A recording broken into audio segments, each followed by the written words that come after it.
We'll see.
Okay, it's 10 o'clock. I'll call the meeting to order.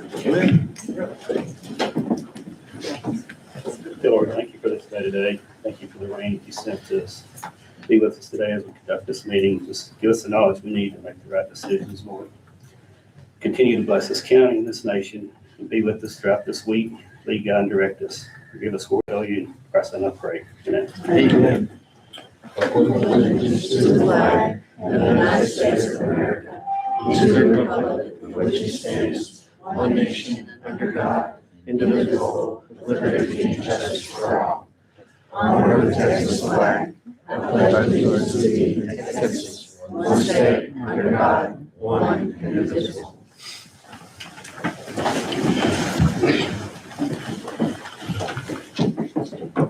Okay, at this time, any person with business before the court not scheduled on the agenda may speak to the court. No formal action can be taken on these items at this meeting. Each speaker will be limited to 3 minutes. Yes, sir. Mr. Thomas? Jason? Hey, if the commissioners, have any rock piles that they're not, like it's just trash pile, that I think Sean and I talked about it this morning, we can't do anything with, we can put that into that drainage pit. If you guys have the material. There in front. Yeah. What'd you call it? Rip wrap. Rip wrap. Rip wrap. The big rock. Big rocks. I'll see if I can find you some. Yeah, you said. Anybody else? Okay, presentation and discussion, department head, committee and board reports.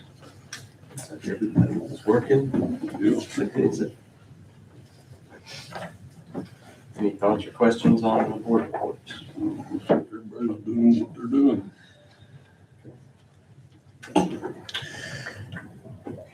Approval of previous court minutes you sent us the other day. It's good to me. I saw a few things. Got them great. Doesn't make a motion, we approve previous court minutes. Second. All in favor?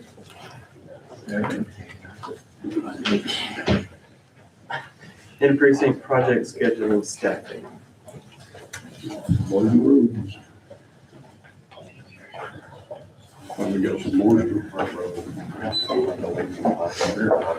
Billing on 11:05, and then I can get back to where we run a pump driveway.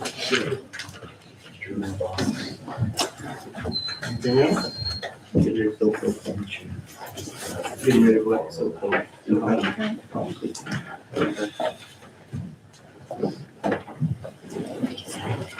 then we'll go ahead and demo the gazebo the next week or so. We like fair and slow road. Do what? We like fair and slow road. Yeah, I figured y'all did, so, we'll get a, roll out here to do that too. So it can be loaded in. We'll just get with the maintenance department, make sure we don't tear up some Yeah. underground. So just got their irrigation. Yeah. But he's still in the concrete, you should be all right. I guess so. Skid steer. Yeah. I don't know if I told you, I don't think so. All right, anything else there? Let's move on to new business employee of the month. They say that character is what you do when nobody's looking. And my understanding is John Nick showed some character and shows character when nobody's looking, helping people out, just to help them out. Not for any recognition, but just to do it. And so I think that's the main reason that he got the June Employee of the Month. Congratulations. Bill.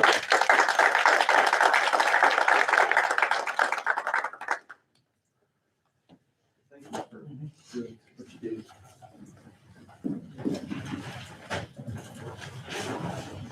All right, any donations? Let's see, any. All right. I'm gonna change things up like I normally do, here recently anyway. Let's go to number 13, court to discuss and consider MHMR using the old EMS building for a respite care facility. And we've got Rodney and Tyler with West Texas Centers. And they'll talk to us a little bit about what we're looking at here with what they do in Big Spring and what their facilities are here. This idea came up. We've been talking about it for a while now, finding a place for a respite center. This is a place that someone from our community can go if they're using the services or need services and get away for a little bit, basically. So can you give us a little more details? And this is for everybody that speaks. We're going to ask you to come up to the podium today. Sure. Thank you, Rodney. Hey, Teller will speak a little bit as well, but I'm Rodney Jones. I serve as the CEO for West Texas Centers. And as the judge indicated, this conversation is not necessarily a new conversation, but it was a conversation based on how can we provide services locally as opposed to accessing services or respite services in this case in an adjacent county. West Texas Centers maintains and has a 16-bed facility in Howard County. We've had that for many, many years. And it is available to the 23 counties that West Texas Centers serves. as that's the basis of the conversation. A little bit about West Texas Centers. We're the local mental health authority for not only Scurry County, but 22 other counties. We're one of 39 community centers in the state that is statutorily required. Our headquarters is in Howard County, just simply because of the 23 counties we serve. It stretches from Plains, Yoakum County, over to Garza County, down to Runnels County, and we even serve Sanderson County. It's not Sanderson, it's Terrell County, it's Sanderson, Texas. So we don't serve Midland and Odessa, we kind of go all the way around those counties. So that's the general idea of what West Texas Centers is. Many people still know us as MHMR, which is fine. You can certainly refer to us. That's exactly what we are and what we do. Our name is just shortened for West Texas Centers. I see the judge did make copies and give y'all some information on just on Scurry County alone. And so we've been trying to do a county profile, and I'll lead into the delivering services on a local level and kind of what that entails. But this gives you a little bit of breakdown of who West Texas Centers generally serves. This goes from September 1, 2025 through current, probably of a couple of weeks ago of data. We serve about 755 people thus far in Scurry County since September 1. We also have an intellectual and developmental disabilities division, as well as an early childhood intervention, which is 0 to 3. It gives you some of the expenses that we have and the investments we have in the county, some of the county match, because the county does provide a mental health clinic space for us to provide those services out of, as well as supports our intellectual and developmental disabilities division as well. So if you go to the second page of this data, and I know everybody doesn't have this data, but it really is in the bottom right-hand corner, MH Crisis Services in Scurry County. This was the gist of the conversation was, because a lot of people are hospitalized, some people do, there's not a local option for respite, and thus that's where the conversation comes from. We contract out our respite services in Howard County with it's called the Woods Group, and there would be a similar option and proposal here if the county wanted to do that. It is not a free service by no means, but it is a locally funded service in many cases, as well as we seek grants, as well as other state funding to provide those services locally. I'm not that familiar with the building, but it would take a space to provide these services, and then there is 24/7 supervision. We work with law enforcement. We do some crisis diversion and some jail diversion as well. And these people are generally served in a facility like this. So, stop for any questions thus far. How many of these other counties that you're serving also have MHMR or services in their counties and promote that or help fund it? Of the 23 counties that we have, and you have the first page, there are 15 mental health clinics within the 23 counties. Snyder serves Scurry County, but if any adjacent, somebody out in the county or somebody close proximity, this would be their local, the closest mental health clinic, and they would be served out here as well. Mitchell County, some people in Mitchell County come here, but we also maintain a clinic in Mitchell County as well. I'll try to go through these real quick. Nolan County, Scurry County, Mitchell County, Garza County, Howard County, Ward, Winkler, etc. So you can see those, and we try to, these are historic, we place these historically so they get the most accessibility for people in all of these rural counties. We're a 100% rural community center. And so this is a state program, right? That you have to get grants to run it and also get counties to help to make sure that you've got a place to run it from, and to, just like we provide that at the old law enforcement center. Right. And so these other counties are doing that, something like that as well for you? Well, actually, this would be the second county that would have a local respite facility. It would be on a smaller scale. You don't need 16 beds. We figure 6 to 8 beds would be ideal. The one respite center in Howard County serves all 23 counties. There are people that live in Scurry County that have received respite services in Howard County as well. This would just provide a local resources. People don't have to drive, they don't have to be transported, they don't have to be transported back, they can get the services local. And it is a collaborative effort, even in Howard County, to maintain that facility out there. So we don't get additional state funds for opening a respite facility in Scurry County. That's something we would have to pursue if there was an interest in pursuing that, as well as the community support to do it. And so, you would have to find the money to actually staff this center if we were to agree to you to have the old EMS building. Is that right? We would be searching for grants, and there are some grants out there available for this. They're not overnight grants, it's a process. But I'm optimistic about that, and we're optimistic about it. So how long do you believe it would be before it would open? That's a good question. I don't have a time frame on that. If there's interest, then we would start pursuing that and probably could develop a timeline on it.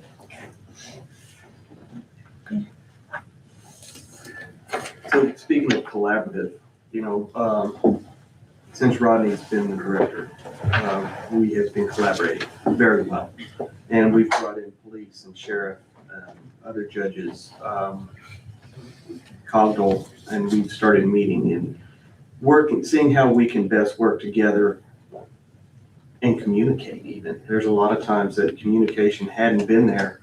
And so we've been trying to build that, and I think we've made some pretty good progress so far. There's still a ways to go, and there always will be, but we've made some great steps. And this is just, to me, this is another step that we can take, because mental health is pretty serious.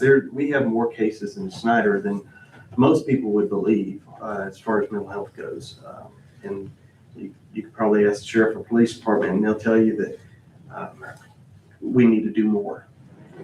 This would be just another way to assist locally and potentially those in the surrounding area. Absolutely. You would be Scurry County would be centralized to potentially Garza, Borden, possibly even Nolan County, Mitchell County as well is close. So it could be a regional model as well. So for those that are arrested because they're doing something illegal, that have mental health problems, because maybe they haven't taken their prescriptions, for instance, would this take the pressure off of our jail by putting them in the respite center rather than going to jail? Yes, it could be an option. And help them Absolutely. get back on their prescriptions? Yes, it could be a diversionary practice as well. Somebody that had a misdemeanor or because of maybe they weren't medication compliant, instead of going through the jail, they could go to a respite facility as well and get the supports that they need. We've had several cases of criminal trespass. Just because they were there, they had no place to go, they were off their meds, or they were having a crisis at the time. They put them in jail because there's no other place to go. This gets that as an option. The state pretty well closed down all the hospitals that we had for mental health over the years, and so I know that's something that is needed. It is needed, and you're right about the state hospitals. Those state-owned properties such as Big Spring State Hospital, and there's others, and they're bringing some more online. They have converted more to a forensic model to get people out of jails that are awaiting competency restoration or just depending on the charges for which they're there. They're going to be there long-term, so they don't have civil beds. We utilize state funding to pay for psychiatric hospitalization, and you'll see that too on the second page in that same box under crisis. You'll see the percentage of hospitalizations that come out of Scurry County. And the judge is correct. The number's probably higher than people really realize. And it continues to climb. Our crisis calls have increased this fiscal year, and I don't want to say it's a record number. It's just there's just a lot of people in West Texas at this time for different things that need that crisis screening and supports. And with this facility, we would provide the facility and pay the utilities, same situation as we're doing with the West Texas Center. And we have some general costs. Dr. Shepard is our Director of Mental Health Services for West Texas Centers, all 23 counties, and he works with our contractors as well. If y'all would like to just hear some general costs associated with running one of these facilities, would that be beneficial? How do you want to touch on that? Thank y'all very much. Thank you. So we worked with the Wood Group to run the facility, the crisis rescue facility, because that's staffed 24/7 to there. And so what I asked them to do was to develop a proposal basically identical to what we serve in Howard County. That is a 16-bed facility. It's staffed 24/7. We serve as a kind of a crisis respite as well as jail diversion and sometimes some unhoused individuals. We will help keep them there till we're able to find secured housing for them. For the Wood Group contract, how we serve it, they staff all of our, they do all the staffing, they provide all the meals, they change all the laundry, all the linens, everything. It's basically all a one-stop shop. With the 16-bed model, it's an annual total of $614,000. That's where we're at now with them. This model we are able to downsize and change the expectations of what they're delivering and how they're doing it, depending on the number of beds, the number of facilities, what you want to see during, while they're in the respite facility. That's just that piece alone. And then we, as the agency, go in and provide the case management services, everything along those lines. That doesn't have any additional cost or any cost associated with that from there. But that's ultimately what we do there. But they will take our jail diversion if we have an individual trespassing or victimless crime is kind of how we have what we've staffed as far as the jail diversion program in the county. Our police department or the sheriff can go drop an individual off 24/7 there as well, so they wouldn't hit the jail system.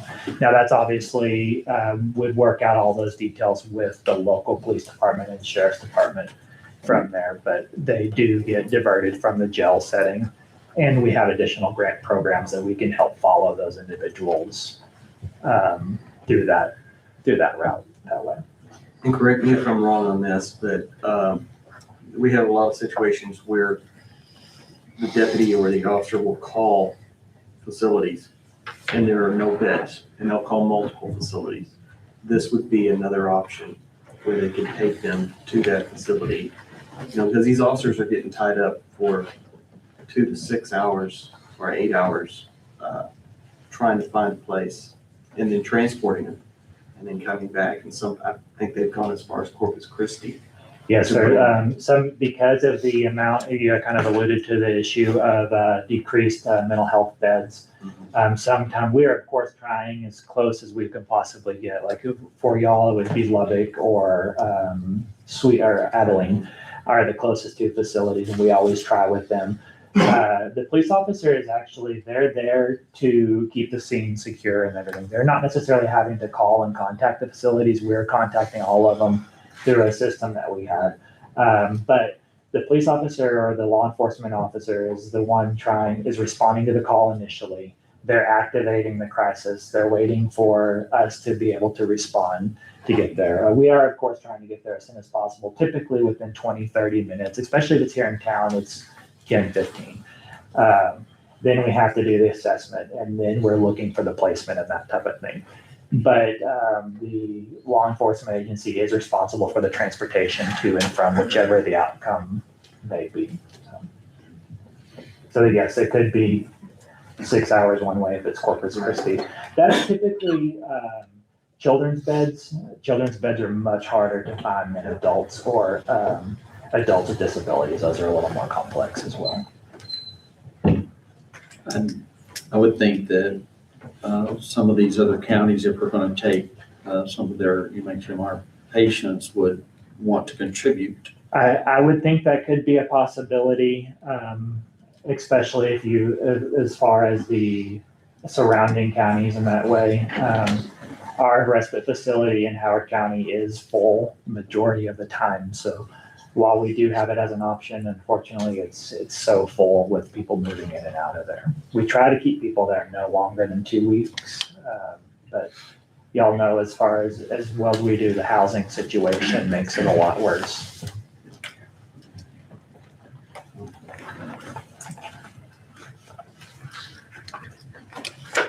Any other questions?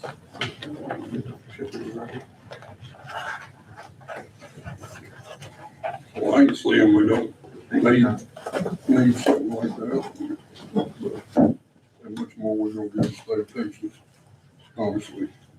I don't know that we're giving that to the state of Texas. You They're an independent, know, they take it. I mean, is there gonna be anybody for the building? not for the building, no, but for the program that's in the building. Okay, so we still pay the utilities. Correct. Is there a question on just entity type? Yeah, West Texas Centers is not we're a governmental entity. We also have a 501c3 designation from the IRS, but we're not a state agency. We do contract with the state to provide certain services. We also bill Medicaid, MCOs, and other private insurances or services rendered. So if the building needed to be modified, would that be something that you would be asking us to pay for? Through the collaboration, potentially, yeah. It's something to be looked at or negotiated. I know these are early conversations on exactly what it would take and how it would end up, and some of that's to be determined. It could be possible. And then the maintenance on the building itself, insurance, everything. Yeah. Would be ours. This is something I think we should take until I just got these papers. Yeah, absolutely. I know it's super important, and we're getting more and more of this, and I know that it's very costly for our sheriff's office, the jail to host patients that are not taking their medication. But we're talking about a serious amount of money if we're going to need to We can look into rehabilitate. what the savings or what they spend right now on the travel, both PD and SO, because it'd be Yes. everybody that would be involved in that. But we can find out how much they're spending, how many hours it takes, and have them look back over the last 2 years and get us further information, and see how this could help or if it will, or, Sounds good. but we wanted to bring it Yes. before you to give you information, something to think about. Thank you. So when they transport, say Corpus, whatever, do they refund? No. We also pay for when we have to, like an inmate or somebody, and we have to send them to Howard County, we have to pay for their bed in Howard County and their forensics, so we get the invoices from that as well. So that's a cost that we cover already.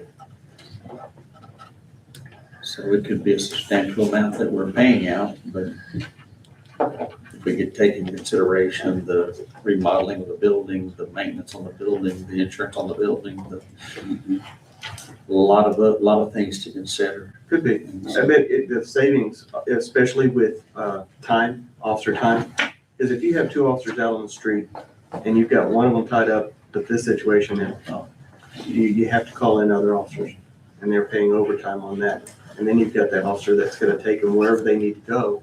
This process isn't a quick one. It's not, I've never seen a 30-minute or a 1-hour process where they need to take somebody. It's minimum of half a shift. So, So depending on how many times a month that we do that can be very. and in Scurry County, total number of crisis, 223. Average crisis per month is 19. We're spending significant money on And the city. Yeah. is Just like you said, we just need the numbers to be able to make good decisions. And if y'all, I have not seen the EMS building itself, so I don't know how many beds it could possibly do or anything like that. But if y'all decide on a specific number, I can also take it to the contractor and say, hey, this is more of what we're looking at, or hey, we're not wanting to do this. If y'all have more specifics on that, we could definitely tailor it specifically to Scurry County. Right. And I know it has 6 beds right now, correct, Jason? 6 rooms? There's 6 rooms in that There's a potential for 6 rooms. potential for 6. So, So it could, the way we have ours in Howard County is 2 beds per room too. So you could have up to 12 in that instance if y'all wanted to. Does the state regulate the size of the room, the size of the bed? There are, if you go as a crisis respite facility, there is licensure requirements that we would help obviously acquire, but there are some regulations that way. There is an option of just having it as a Scurry County respite facility, and that's a whole different thing. I don't know the regulations or stipulations that way, but. I'd like to have more information on the cost of Scurry County. No action. Thank you. I appreciate you both being here. Thank you. Well, we appreciate y'all's time and just collaborating on the talk about it anyhow, just keeping things local is kind of how Yeah. it generated from the group that the judge had mentioned earlier. Just trying to develop those local resources, and we certainly want to collaborate and be a partner in that. Yeah. And if there's any other questions, we're certainly available to come back at any time. Okay. All right.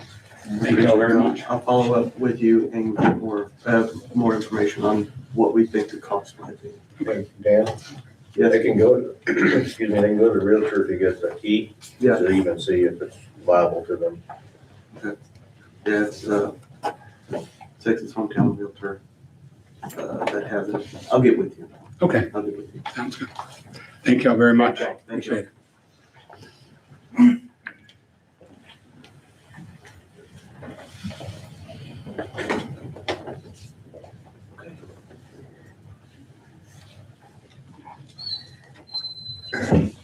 All right, let's go to number 14, court to conduct public hearing on the designation of a reinvestment zone on approximately 1,975 acres located in the southwest portion of Scurry County and to be known as the Cavender Road Reinvestment Zone Number 1.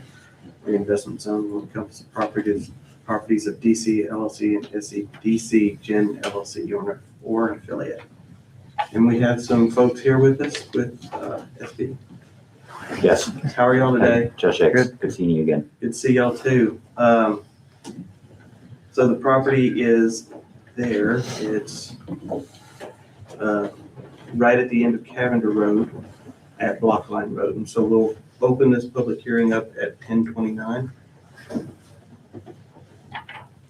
And we have some folks that are interested in this, I believe. So can y'all tell us about the project and what you're looking at? And I'm JB Lee with the SP Energy Senior Director of Development. So this project is a data center project. Basically, a data center building that will host a bunch of like computer chips that will process operation for AI data center, so artificial intelligence, and SP Energy is a digital infrastructure developer, owner operator. So we are doing this in other parts of Texas and also other parts of the country, and this will create several hundred full-time jobs and also a lot of construction jobs, and basically will serve as infrastructure to enable the operation of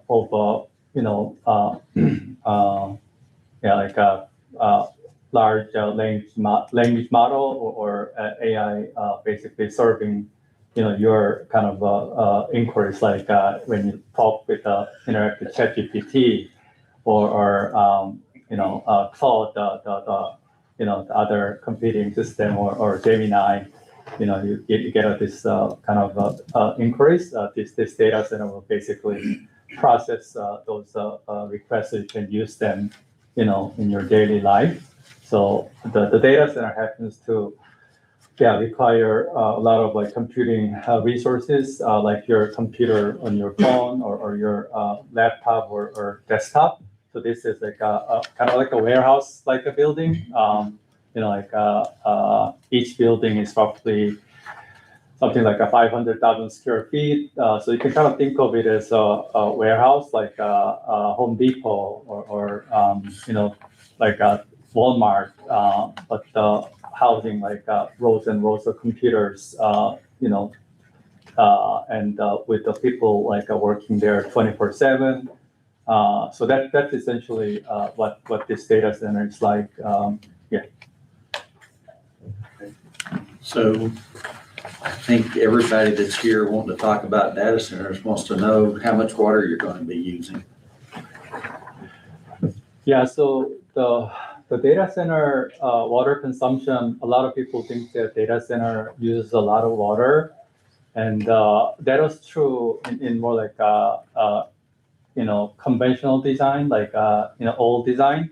It's called evaporative cooling. So you are basically evaporating water to cool the air. But the industry kind of in the past several years, basically a lot of data centers are pivoting to what they call dry cooling, closed loop air cooled system. So basically, instead of evaporating water, we are using same water, like a lot, basically again and again. It's kind of like your cooling system in your car. Once the system is filled with water, it recycles the water like in a closed loop system. So it hardly uses any additional water after the initial fill. The only daily additional use is the domestic water. So basically, the people who work there and visit there, they need to drink water. They need to use the toilet, and also some people do the overnight shift. They need to shower.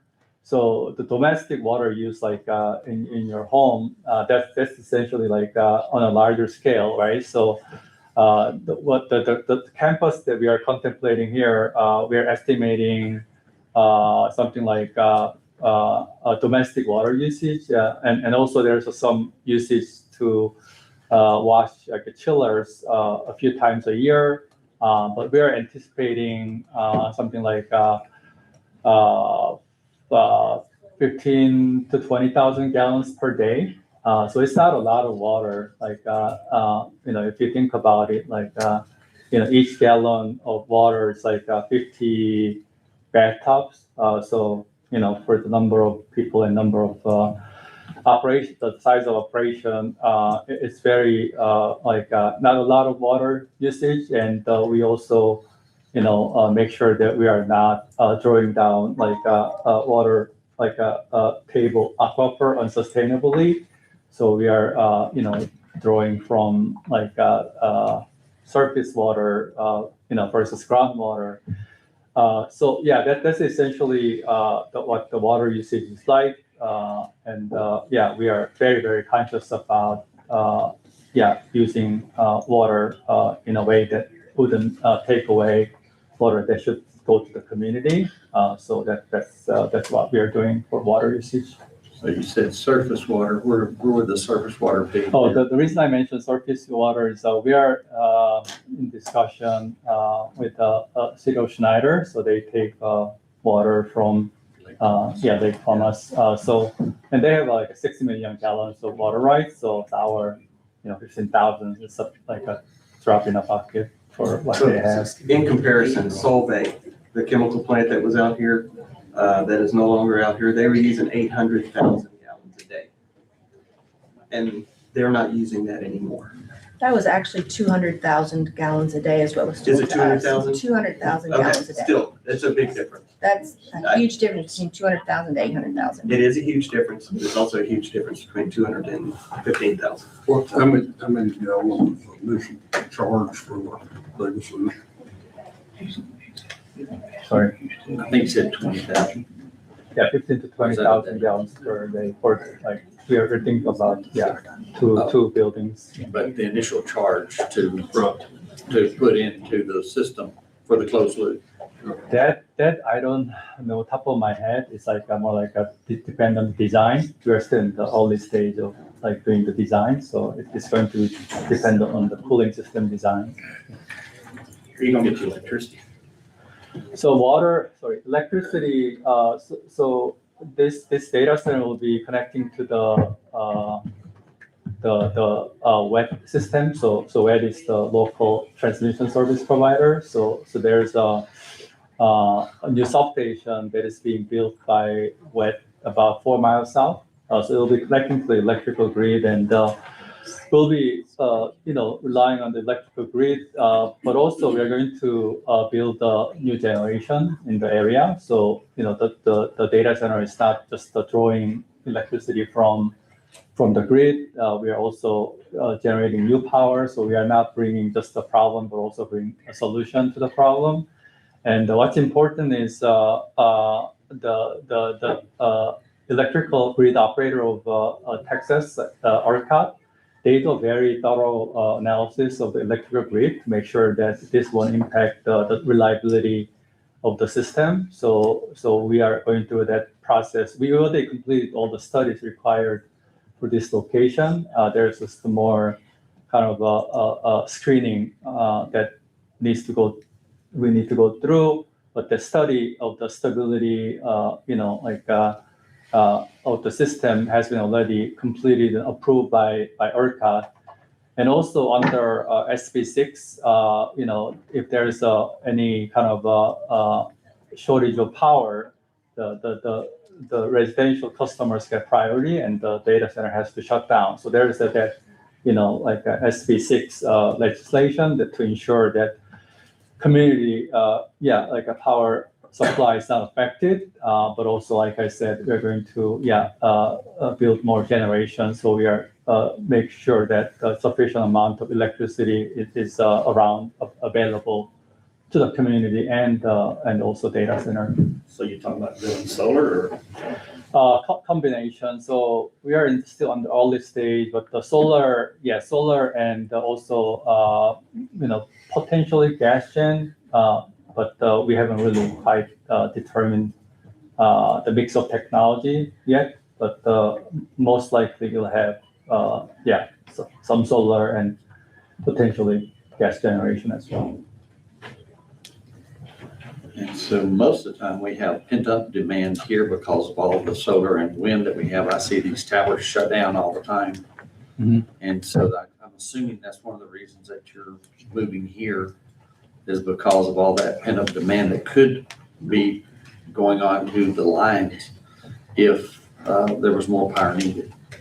Yeah, usually the electrical, the generation project usually makes the network, electric grid, network upgrade, is associated with the usually network upgrade. So that makes generally the system more reliable in the area. So that's a good thing. Like the system is usually upgraded at the cost of data center. So because of the legislation, the data center has to be responsible for 100% of the electrical grid network upgrade. So that's kind of on the dimes of data center. But generally, the system is usually like upgraded to make sure that the reliability of supply is not sacrificed. So I'm assuming that y'all will be leasing the facility out to someone like Anthropic, Microsoft, Google, Meta. Yeah, exactly. Yeah, that's correct. Have you already had those contracts in place? Not this one. This one we are still in the early stage, but you can this is in the public domain. So in Milam County, Texas, we have a lease agreement with the OpenAI, and we have relationship with all these what they call hyperscalers and other like a language model company, like an AI model company. So yeah, that's our going to be our tenant. But we are going to be owner operator of data center buildings and the infrastructure. They are going to bring their chips, GPUs, to the community. Sorry, to the buildings. Yeah, it's like an apartment complex. Like we make it kind of ready for move in, and they move in with their computer chips and they do their things. Yeah. All right. Are you willing to answer questions from the community? Yes. Okay. All right. Does anybody have any questions for this public hearing? Yes, ma'am, Sarah. So just like a radiator, you're flushing a radiator, you're cleaning, and you're putting new fluid back into it, it'd be like the water. If you have the closed loop and you're cleaning it and you're flushing that, where does that water go as you put new fresh water into it? Where are you emptying that water at? Because it's got chemicals in it. Yeah, you're correct. So it's mixed with the glycol, so it's a glycol mix. But like I said, it's flushed very rarely. So any volume that is flushed is going to be hauled by a truck and taken off-site. So nothing is processed. It's a small volume. So if it's a large volume, we have to kind of treat it on-site. But this is a small volume. We are going to take it off-site by truck and process in other places with more appropriate treatment facilities. Thank you. Excuse me, will this water be independently tested before it's disposed of? And where will it be disposed? The water? The water that you pull out? The location of where we disposed. Yeah, we don't have a detail of that we don't have the details of where to dispose, but we'll definitely take it somewhere there could be larger community with wastewater treatment facilities, right? So this is going to be industrial wastewater, but usually a bigger community has wastewater facilities that can handle this kind of waste, and we are regulated by TCEQ, so we can't just dispose of it secretly or anything. So anything that we do here, water related, will be regulated by TCEQ. So we're going to comply with the state regulations and laws. What type of power generation other than the solar, when you talk about creating your own power? What kind of big generators? Yeah, so the way it works is, the data center itself will be connected to the electrical grid, and we'll build a solar plant around the area. So the solar plant will be also connected to the grid. So physically, the electrons will, not flow directly from solar plant to data center unless we build it next to each other. It'll basically go to the grid first, but the law of physics, electrons move with a path of least resistance. So basically it's a kind of a big draw of electrons, right? So the electrons will migrate to move toward the data center instead of going to other places on the grid. So that's what's most likely to happen. With the solar generation in the area. Do you also have the interconnection permit from ERCOT already in place? Yeah, we have the load interconnection. We call it, the data center has to go through the interconnection process with the local transmission company, WET, and also ERCOT. So we are basically have signed the interconnection agreement, and we're basically following all the new requirements imposed by ERCOT. Yes, we are doing that. So on the water, is that are y'all like, y'all commit to not using any evaporative cooling at all? Or is that the plan for sure? It will be closed loop systems or other technologies and not evaporative? Yeah, we will definitely do yeah. So we don't have a detailed design for this site, but not too far from here, Borden County, we are doing the same thing. And a better example is probably the one that I mentioned earlier, Marlon County. So that project is actually under construction now, and that is a final design for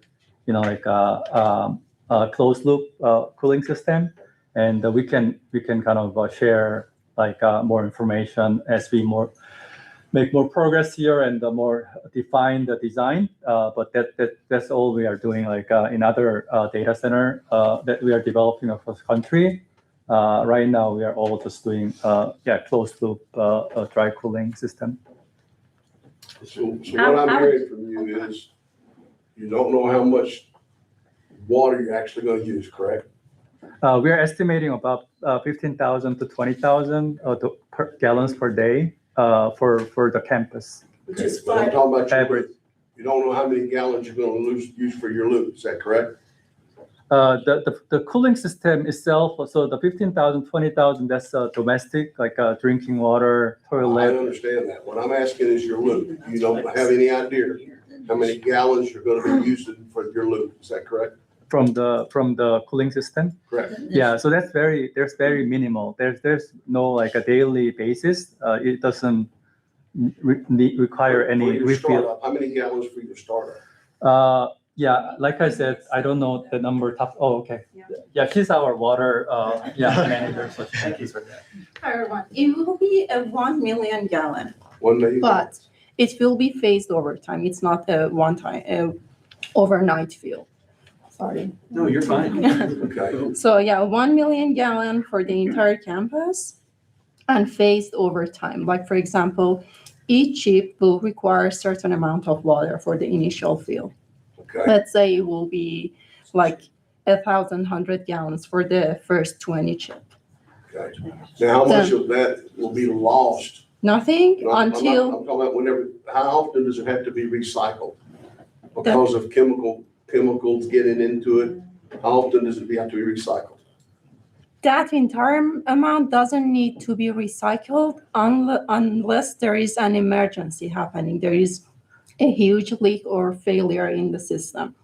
Based on this statistical analysis, that would happen maybe once every 15 years. Okay, so if you have that loss, how is that loss captured?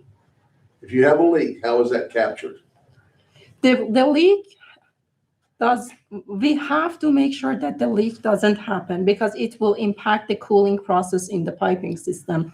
It will reduce the efficiency of the cooling process. And we don't want that to happen because it will impact the legacy of our chips operation and the entire computing system, which is a disaster to the I entire understand you system. don't want that to happen, but if it does happen, is there measures and controls to capture that Yes, where it doesn't connect? absolutely. There are connections, there are consistent monitoring and reporting, and the staff that JB was mentioning, about several hundred staff on site, a few of them are 24/7 operational staff that have eye on all of these connection points and making sure that the leaks and none of those failures are happening throughout the system. That's why we have 24/7 staffing for this kind of campuses. How many people will be 24 staffed on location? It depends on the size of the facility. For this one, for the first two buildings, I would imagine about 150 will be looking out for these kind of things, but they will be working on shifts, three shifts of people for 100. They will be on site, not. Yes. Yeah, we're On site. expecting Yes.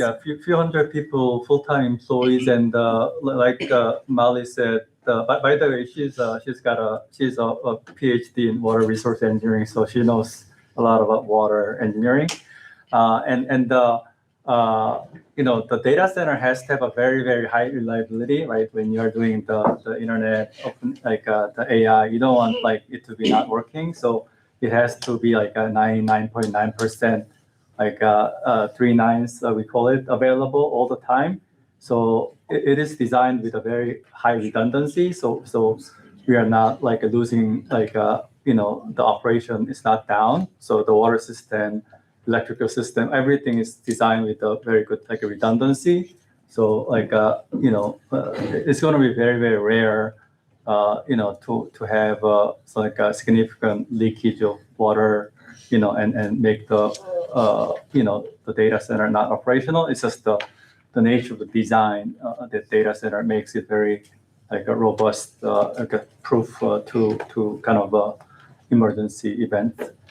If your water is contaminated to where it cannot go through your loop system, the disposal of it. I know we have a lot of saltwater disposals, as they call them in this area. Is that where it be disposed of, or how does that work? No, the disposal way is completely different from the way we manage, the brine and salt water, from all other processes. And as JB mentioned, for this closed loop system, because we don't expect a significant disposal demand, we contract with a trucking company that will take the water from the on-site storage tank that we have for this type of disposal, take it to a POTW, which has a permit, like discharge permit, to wherever is applicable, is permitted by TCEQ, and they will take care of that at that point.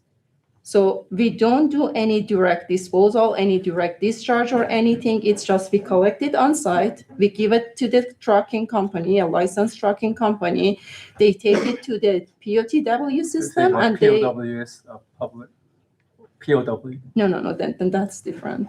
Okay. Yeah, the POTW will take care of the disposal throughout their existing permits with TCEQ. Yeah, public. Where are these facilities at? These POTW facilities? Like any wastewater treatment plant that you can think of in the neighborhood, they all own those discharge permits, and they can take care of the disposal. Like our wastewater for our wastewater here? If they have a specific measures in their existing permits, yes. There are specific requirements by TCEQ for them in order to be able to receive this kind of wastewater. I haven't looked into the details, but like your wastewater treatment facility in your neighborhood, they have different types of permits. Some of those permits are extensive enough to include any type of wastewater, including the domestic wastewater, industrial wastewater, and when it comes to industrial, from the cooling operation, from the domestic on-site industrial operation and all those sort of things. And they will discharge to certain points, certain streams, or take care of it, do a zero liquid discharge on site and get rid of the salt at the end. Some others do not have that extensive kind of operational permits, and they only take care of the domestic wastewater. Now, in terms of this specific site, I haven't looked into the details as to which facility has what, but we need to do that homework in order to be able to answer that question. I do have a question. Sure. I'd like to know if this is not what Cheyenne, Wyoming is dealing with right now, because it was with their fill and flush. And is this not the same thing? In Cheyenne, they were discharging directly to the ground on site. We don't have that here. But if we had a leak, it would go directly to the ground. Is that There are correct? collection systems on site. Yes, think about but if it failed, then it would go directly to the ground. Is that correct? No, because all these chips and they are all inside the buildings that are concrete buildings with different layers of protection, slabs and everything before it can even touch the ground. Because I thought in Cheyenne, Wyoming, that had went to their waste department. Is that not correct? Yes, because they discharged it to that system. They went to the waste yes, department. Yes. Yes, that's what I thought. But Thank they you. directly discharged to the waste department. Yes, ma'am. Right. And then they had the problem. Right. Yes, ma'am. That's what I wanted to ask. Thank you. What about the usage of water in the initial building phase during construction? The construction, I think it would be the construction water Right now, we are thinking about trucking water in. That would be super expensive, but because we haven't secured any water agreement and we need to meet the schedule that is asked by the customers, the current plan is to truck the water in the region, which will be expensive, but it will be taken care of by the tenant, the future tenants. What is that schedule?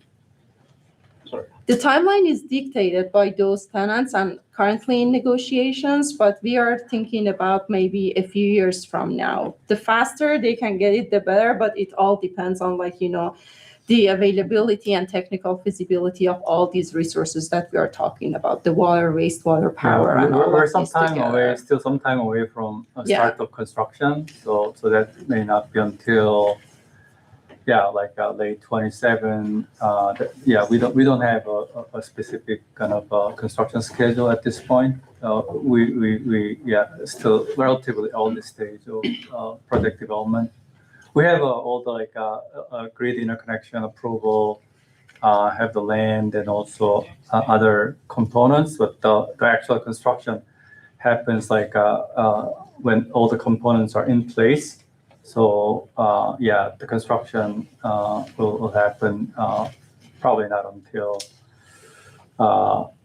late 27 or even later, but the TBD, still TBD. In terms of the construction and then the running of the facility, what are we looking at in terms of how many jobs will be going to local people? Is that, and then also I know that our local college, WTC, they've started a data center training program.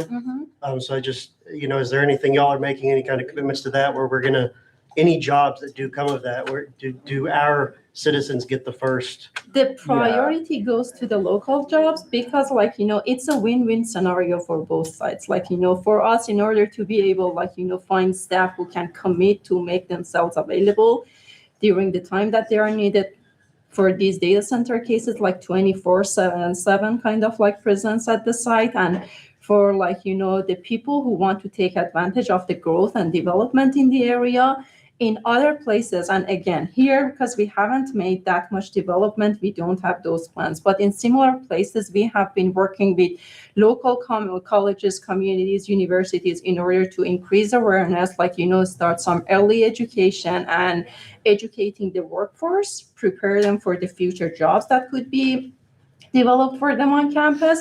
And while we are moving towards the operations phase, we spend money on educating staff, the technicians, using local companies in the neighborhood who are able to even deliver the chemicals that everyone are talking about to to be injected for the disinfection of the system and all that, on how to work on these data centers, and we hire them in order to provide those services. So yes, I would say in most cases, 90+% of the workforce are from the local community. Yeah, I would Unless, say, the reason we are doing this motion reinvestment on today is to, the next step is tax abatement.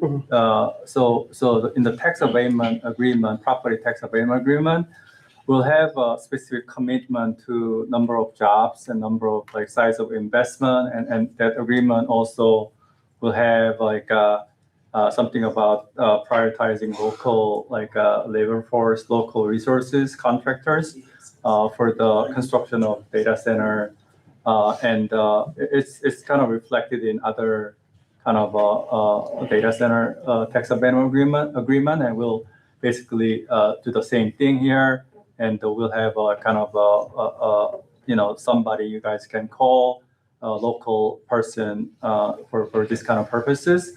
And we'll do also Molly said, a lot of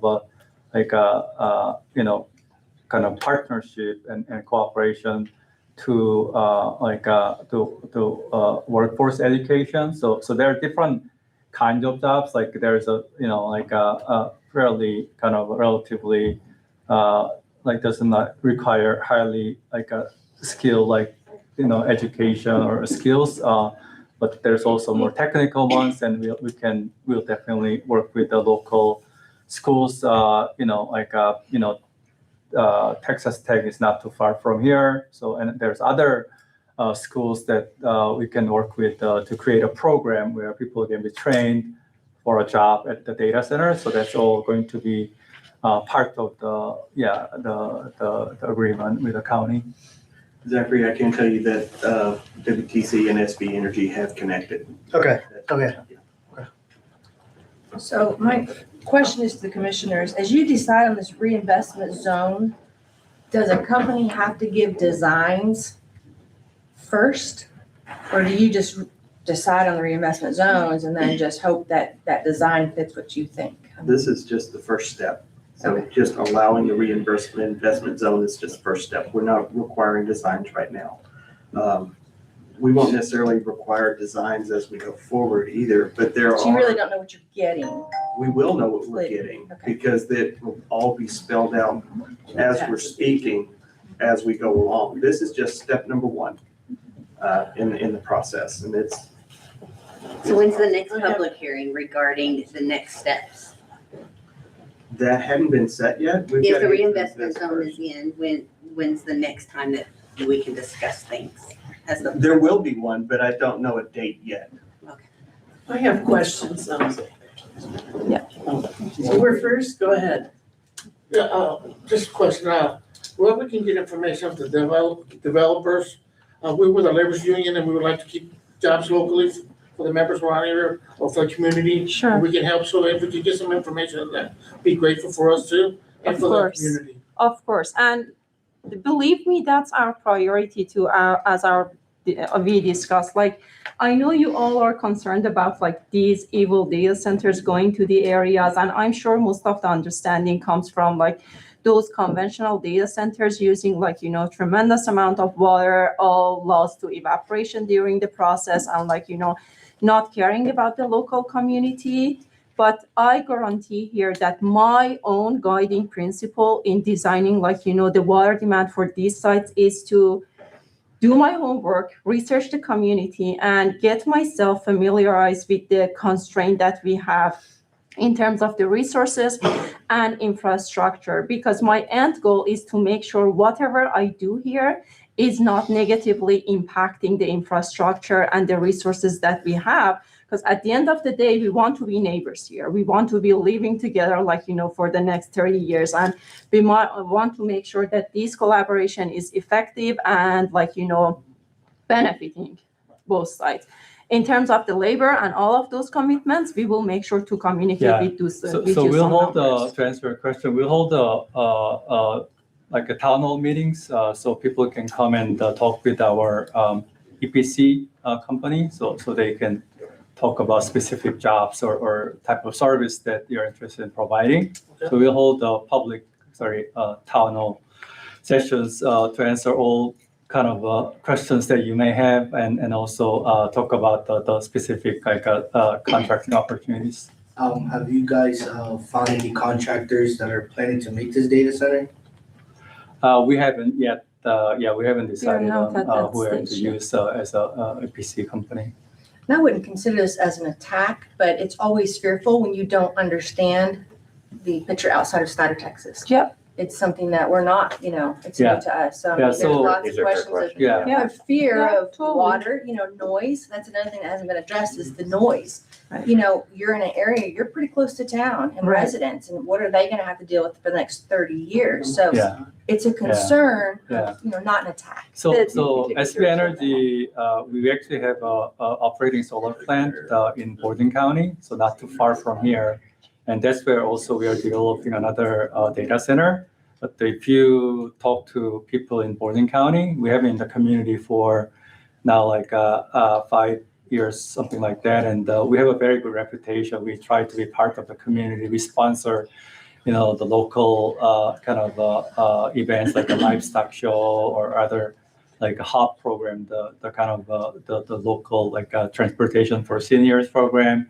And we also host like a tour of the solar plant. We'll do the same for data center, so we'll have a lot of people like become part of the community, and we can kind of point to the what we did in Borden County like in the past several years, and we have a very good kind of reputation in the community. You can check it yourself.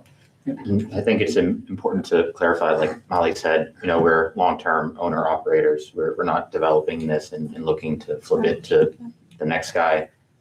We plan to be in the community for 30 years, like we have been at the neighboring Borden County.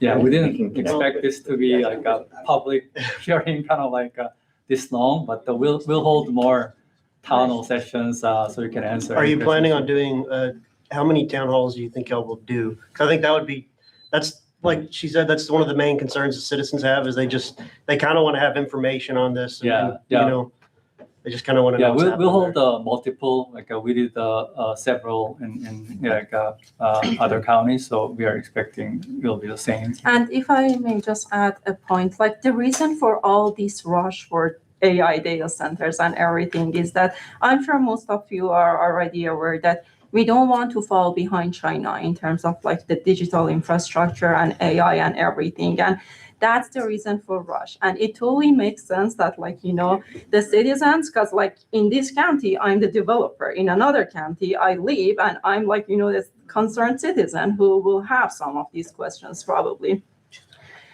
So there is not time to answer the questions first, then go to the development, because guess what? We will fall behind, and that's what we don't want to happen. But at the same time, we are trying to cover both ends at the same time, while making progress, also making sure that the concerns are addressed properly. So let's keep this communication, door open, and reach out, I don't know what's the best venue to pose these questions, show up at the fairs that we will have in the event that this gentleman was just talking about. And let's make sure that you ask your questions, and we make sure that we provide answers as they become clear. We don't want to create stress, without any need, but we don't want to also give away numbers that may not be accurate within a week from now. Yeah, and we have I'll go to you, but we have a community manager, and the judge and the Governor McCohen has our contact information, so you can kind of consult on any kind of local sponsorship opportunity. We are planning to be part of the 150th anniversary celebration. So we are very happy to engage with be part of the community. And you have a question? Yeah, I have a few questions, but I assume from what you're saying that this is an AI factory data center that's going to have a lot of frames and a lot of chips. And do you have any plans for what the maximum is going to be in capacity? Those sorts of things. And I'm wondering whether you have any studies you could share on the effects of the noise pollution, whether it's a possibility you could build noise abatement walls around the factory, because I live only 5 or 6 miles from it. And I've heard lots of things about data centers that exist and how much noise they put out. And I have a Kendall Morgan factory that's closer to me, and it goes 5 days a week and closes down on Sunday. That's the only day we have no noise from that plant.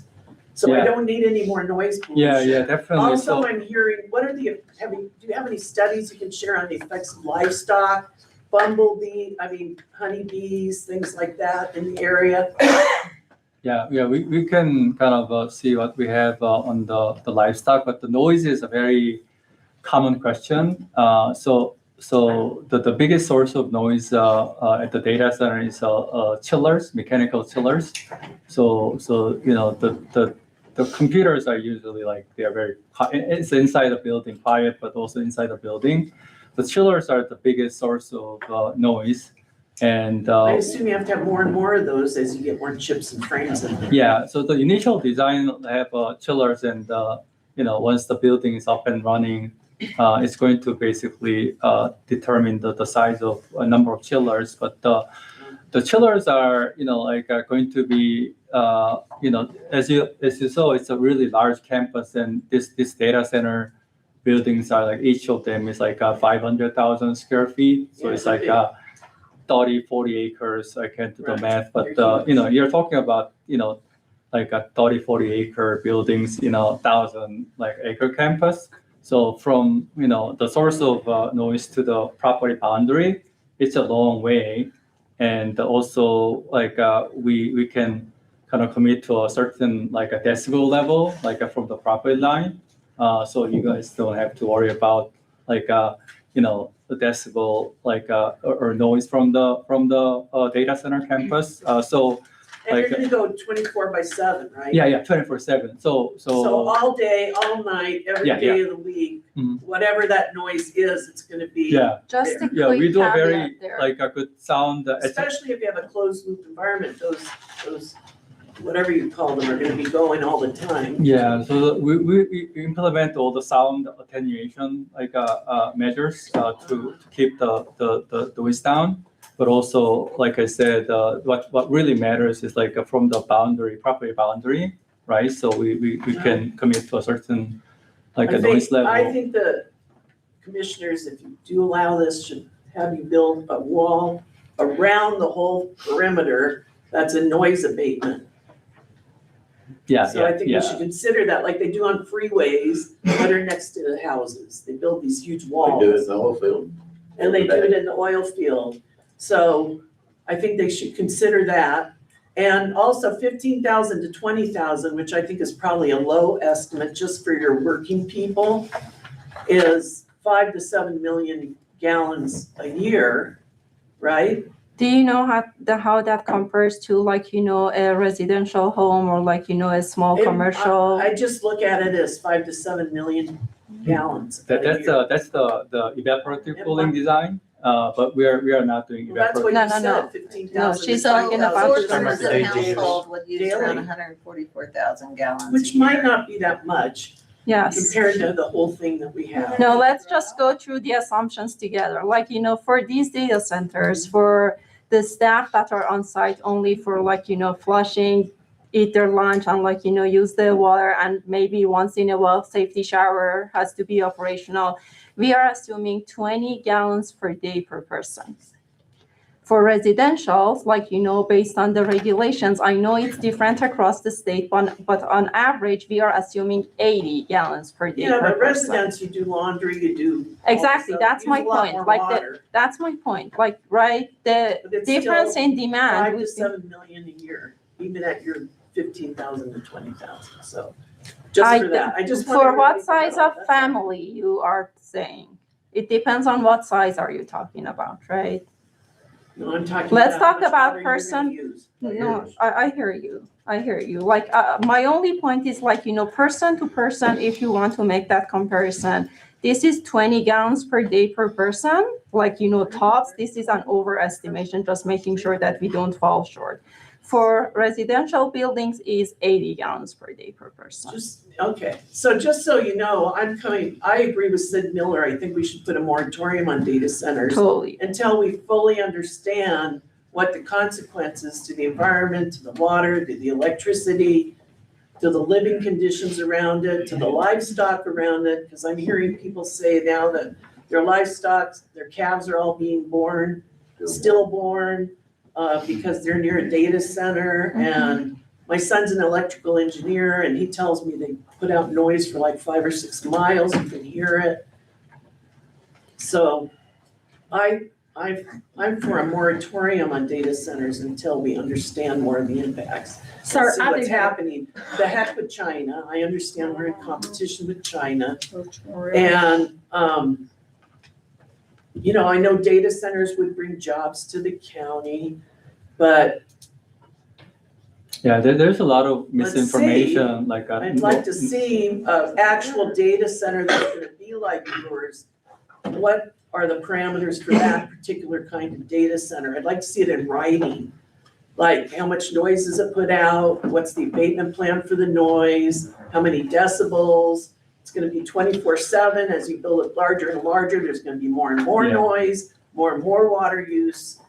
So Yeah, so there's a lot of myth, I think there's a lot of including unknown the things noise, for noise us. level, and if you like go to internet, you can kind of see the study about the noise level at data center. So data center, the highest source of noise is like the chiller is like 80, Right. 80 decibels. So that's like no more. So how So many chillers do you plan on having? But there's a time-weighted average on how long you're exposed to that.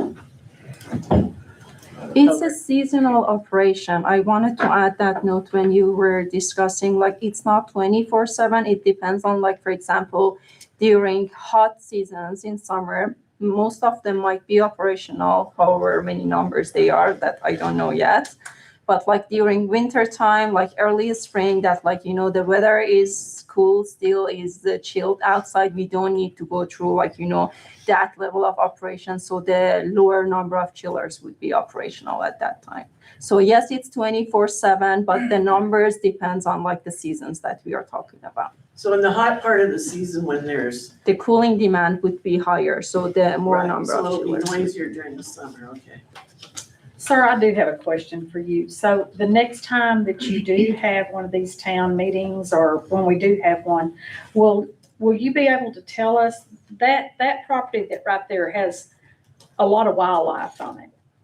That property right there does.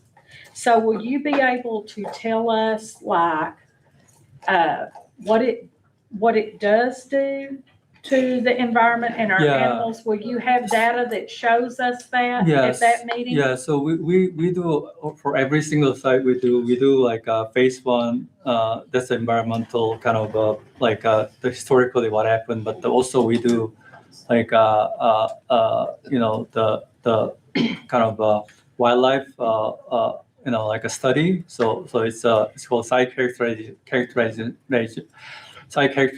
studies. So we basically look at all the wildlife, like biological and like a plant, and what kind of measures we need to take. So we hire a company who does it for a living. Stantec is the company that we used for this site. So they do a very thorough like a study of what's out there and what kind of impact this kind of facility may have. So we take all the measures. And there's also we have to comply with the U.S. Army Corps engineer, like any jurisdictional water. We are not affecting the jurisdictional water flow. So all that is, completed before we do any construction work, and we can,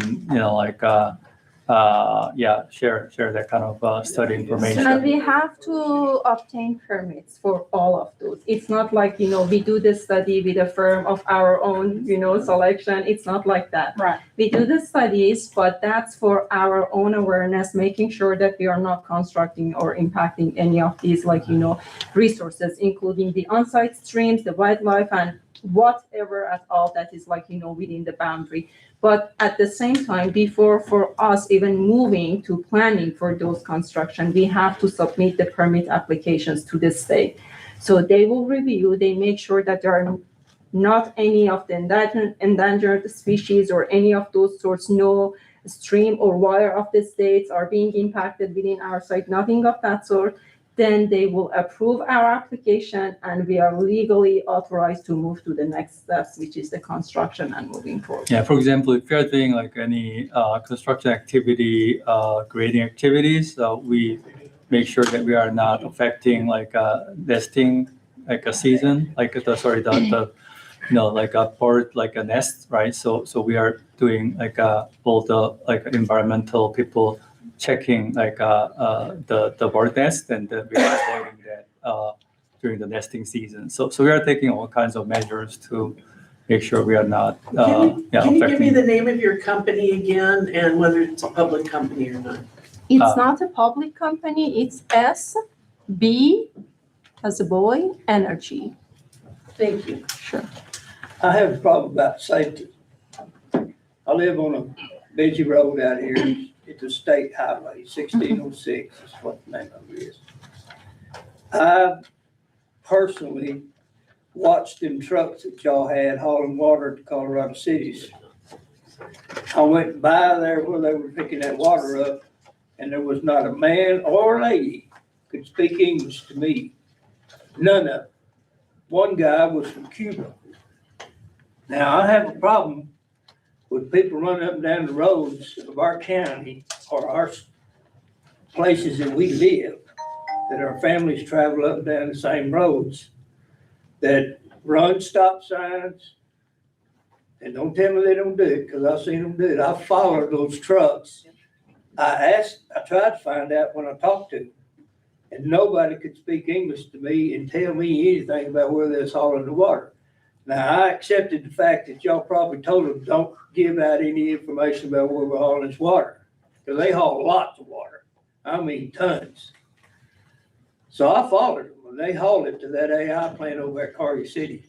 I'm talking 17 different trucks running them down 1606, loading water out of the pits over here by 644. And none of those people could speak English. I bet you $5 and none of them have a driver's license. They probably can't read the signs. But I watched those guys run the stop sign at 1606 and 208. And that's a busy intersection. Yeah. And those guys run those stop signs. And I understand their contract. Now, y'all talk about contracting this out. Well, that's, these guys, there's no way they can legally haul that water. That's Yeah. a good No way. observation. I really Yeah. thank you for raising that. I think that's something that we need to pay attention to Yeah, as you to do. which So- trucking company Yeah, we so- will Not a contact. truck from Scurry County, and I'm Mhm. not even gonna say Snyder. Sure. There was not a truck from Scurry County that had a county name on it or anything hauling water. Mhm. So you can't convince me that you're gonna get the cheapest price and you're gonna let them people haul that water. And We that's will exactly never what's going on. ever do that to impose happens. ourselves, Yeah. like expose So- ourselves, like, so- making sure that we are only working with those licensed, fully legal companies to truck the water. Yeah. Ma'am, those trucks were not legal running down the road. The Yeah. lights didn't work. Was it for Yeah, our so- data so- center? So, The people that were hauling y'all's water to Colorado City that I followed, Mhm. at one time, I followed 8 trucks, That's and they were not, not legal. We are that not, data center down there is not this company. no, a that's different not company. ours. Yeah. And yeah. so data So- center construction, we do very thorough traffic analysis so that we are not like driving trucks like too many of them on one road. So You did. yeah, so once we have a EPC construction company, they will do a traffic analysis and spread the traffic across multiple roads. And then we also have people enforcing the speed limit and also the routing, so they shouldn't take the routes that they are may not have supposed enforced it when they got to the plant. Just to clarify, we don't have a Nobody project. following those trucks. Cause I lived right there. I watched them go by my house, 8 trucks at a time. Coming from those water Yeah, deals over here. Sorry to hear that. They're hauling lots of water. That's not our project, so we can't really speak for that. But when we hire subcontractors, we do very thorough vetting. So for example, like another county, when we are evaluating contractors, they did something wrong in the county, they kind of use a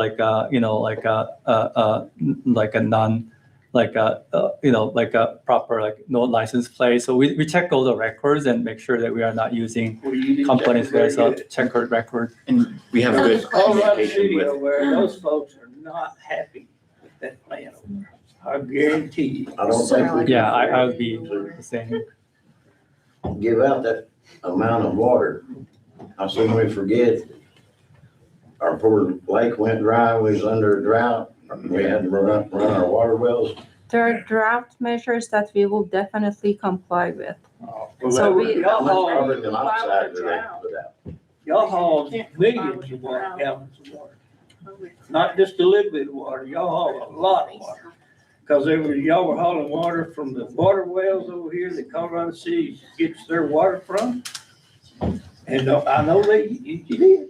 'Cause I know That's the not landowner. our data center, sir, but I'm glad that you raised this because our plan is to, in future, contract with those trucking companies. We will pay a closer attention as to who we are working with. Well, But you that need is to- not our data center right I now. have a And the question. safety of the people of this county Absolutely. Is what And you I- know that there is a strict security measures like within the fence for our data center. So we would not let anyone in without making sure that they are legally authorized to be within that highly secure One of those guys environment. that I talked to or tried to talk to was Cuban. So to reel this back in, okay, let's get back to the subject here. What abatement is being asked for? That is something to be, discussed with the judge and Okay. commissioner. Yeah, we don't have I have one question. Sorry, she has- As far as when you're building these sites, do you have a minimum distance from residential areas that y'all try to maintain? Yeah, so, the site, will be designed in a way that, it's not like, close to like any residential area. So we'll definitely take that into account when we do the design of the layout of the data center. And To single put- homes. To put things in scale, that everything you see within that green and purple boundary is around 1,900 acres. Are you going to purchase that entire 1,900 acres eventually? Or is that to be done? We may not use the entire 1950 acres, but whatever we build a data center, make a data center campus, so we are going to own it 100%. Okay, my reasoning is this gentleman right here lives just to the north of that green line. He doesn't want Next that to in the his airport. yard. And I understand that because someone wants to put one next to my house. And so that's my question. Where will that data center actually Yeah, be? but most located? likely, we don't have a final layout yet, but the most likely the data center campus will be more like in the purple area, not green area. We are just trying to kind of have a more kind of a buffer, but most likely the data center buildings campus will likely to be in the purple area, especially the upper kind of area of the purple. That's kind of where we think we'll have a data center campus. It's very unlikely that we'll have a data center campus actually on the green, like a northern green area. What is the, I'm sorry, she has been waiting I forever. have a couple questions, and back to the water thing, would you consider developing a system where you can capture rainwater off your buildings Yes. to use that? Absolutely. That's part of our sustainability goals Yeah, and we're- available we're- in all of the campuses. Yeah, we're that we are committed to the same thing in the Borden County, so we'll do the same here.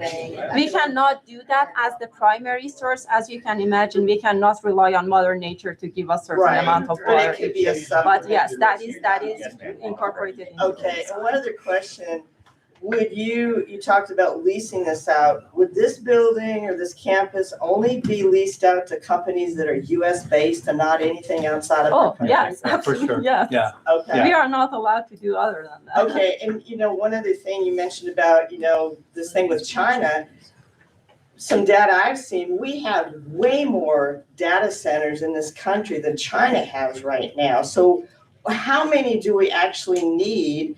And is there, as technology advances, would we get to a point where we don't need campuses this big for data centers Yeah. at some point? And also, First It's of all, it's China it's doesn't have transparency in publishing data. So we don't actually know how many they have and what's their computational ability, like whether it's like conventional data centers or whether it's machine learning and AI data centers. Yeah, that so are when hot it comes topics to these demand for days. data center, it's really going to, the market will dictate that. So it's like, who can predict how many computers we need or how many cell phones we need, right?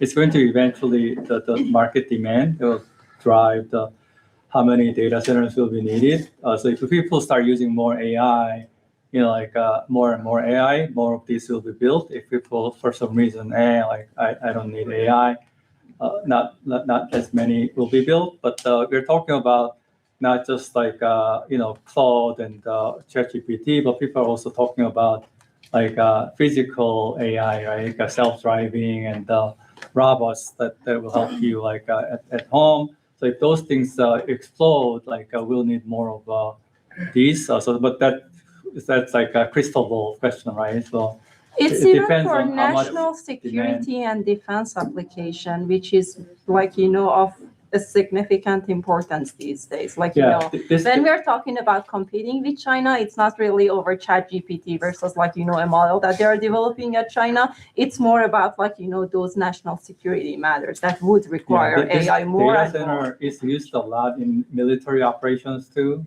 Like you probably heard of like companies like Palantir, and a lot of like military operations are relying on this latest AI technology. So that's being used in the war, in the Gulf, and also like in Ukraine, and yeah, that's why it's really important. Like I don't want to say too much about like the race, but it's real because you can't have a military operation in the servers of a Chinese AI company. It has to stay within this So I have a limit, question. right? If, say, the technology that becomes obsolete, because we all know that computers used to take a room and now they're in the palm of our hand. Is there a plan to decommission, dismantle buildings so they don't just get left sitting there? Sure, but I'm coming like before SB Energy, I worked for Amazon Web Services, like, all sort of small and big development all across the country. And you might know that they started all these data center construction back in 2012.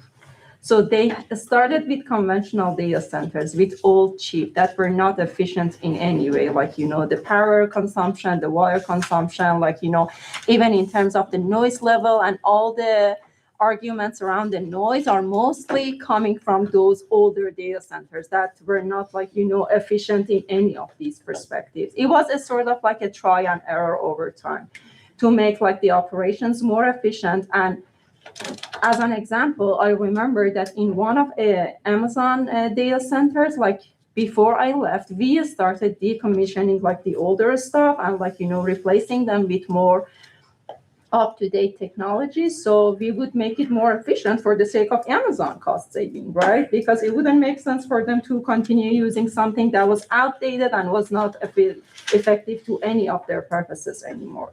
So the way that these data centers are being constructed these days, like, the major components are there. We bring in utilities, water and power. We have the buildings constructed around them. We have like, the land development and everything. What goes inside the buildings are easily portable. Like, you can replace them with something newer in future, and you can get the most up-to-date operations out of them, whatever it is. Yeah, it's like a commercial real estate as long as there's a demand, right? Like I kind of did the analogy of an apartment complex. People can move in, but this is for like a large scale, like companies like Google, Microsoft, and Meta. Those companies are not going away, right? So when we're going to sign like a long-term contract with them, typically this kind of investment requires like a 10, 15, 20-year contract. So the credit of those companies are super good, right? So this campus will be around like a minimum 15, 20 years, and then like commercial real estate, as long as there's the buildings in a good shape, there's a demand for the building, so this will continue to stay and keep operating. It's just that the tenant credit is just like a way better than most other tenants. So you should take assurance. How many data centers do you have right now? To make sure I have the right company, can I just make sure, are you the SB Energy company that's building the OpenAI Stargate data center in Needham County? Yeah. So I got the right company, Yeah. okay. Yeah. Thank you. This is my opinion. I'm not against data centers. Those go old and go away one day, okay? But I think you got the cart before the horse. You should have had the public meeting first, so they would know what you just got to tell them. And, I'd like to see it in writing, I really would, information. But that's my opinion, that's all that's in my precinct. technology. Yeah, we'll have a public hearing, the town hall meetings, and also bring some materials, like Q&A, so you guys can see all. That's my point. I really think you should have them first. All right, Thank you, as I Commissioner. mentioned, this is step one in this whole process. Thank you all. I appreciate you getting up and answering so many questions and spending so much time putting information out.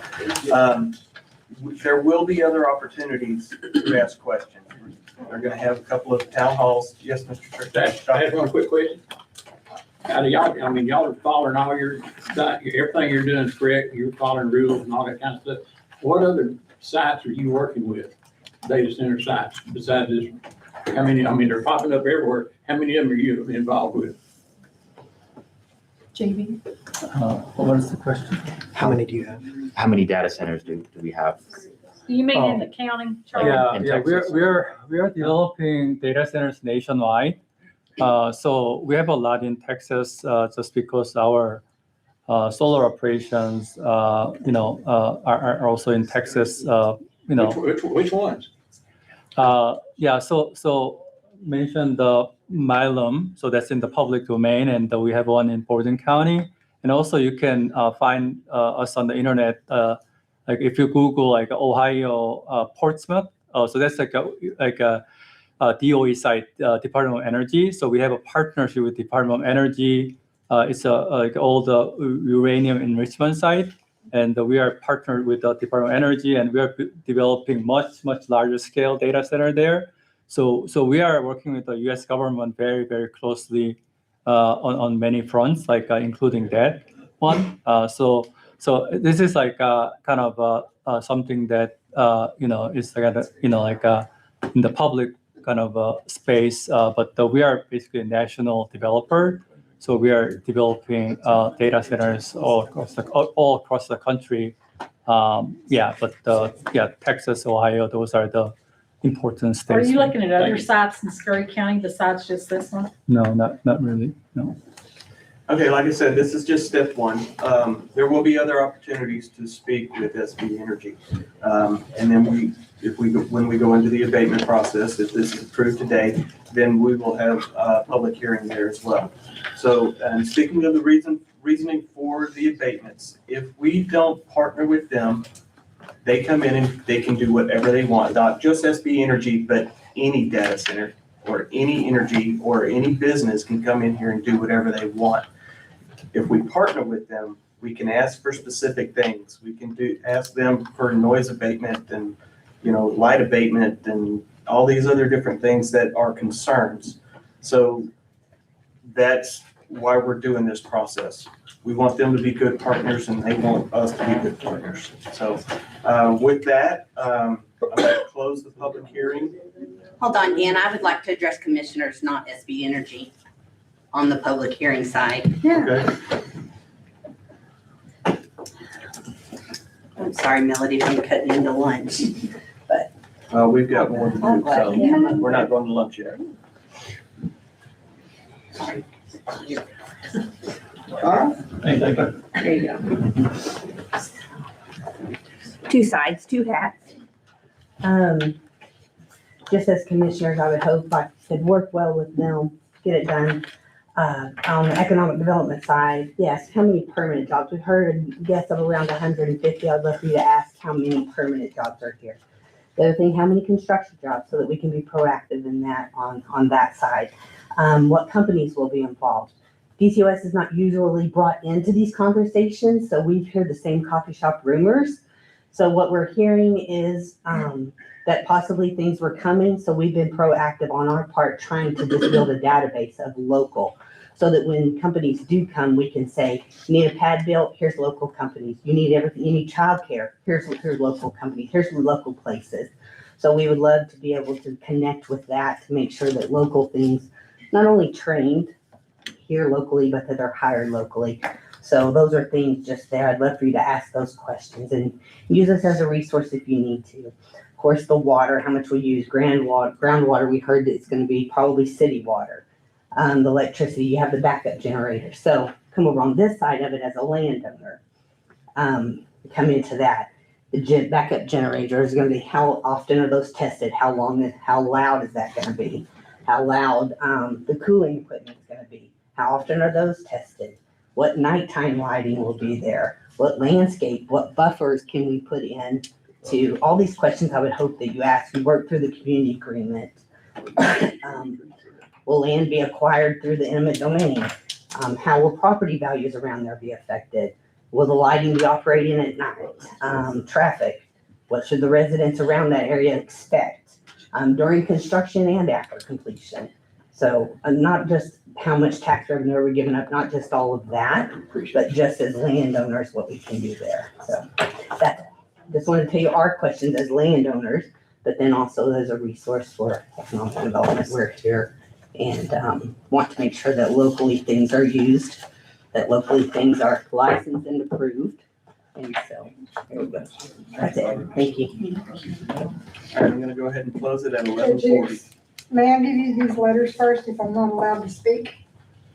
You can give us the This letter. is what I would like for you to know, and this was what I had prepared to speak to you. And I would like for you to consider this and maybe say no or table this for the moment. You wanna go ahead and read it? Yes, sir, I would. My name is Susan Blackard, and I reside at 2858 County Road 496 in Hermleigh, Texas. Good morning, Judge Hicks, Commissioners Scott, Williams, and McCowan. Thank you for this opportunity to speak to you. I come to you today to request the designation of a reinvestment zone on approximately 1,975 acres located in the southwest portion of Scurry County and to be known as the Cavender Road Reinvestment Zone Number 1, be denied or tabled until a later date. The reason for this request is that, to my knowledge, the general public and neighboring landowners have not been provided with information regarding the proposed project for this location. The notice for the public hearing was posted in the Snyder Daily News on July 17th, 2026 at the bottom of the back page. Has this information been made available to any other media platforms? I respectfully ask that each of you take time to research DC LLC and SCDC Gym LLC and its affiliates prior to granting a request for the reinvestment zone. Please ask yourself, if you or a family member lived in close proximity to this area, would you grant this request?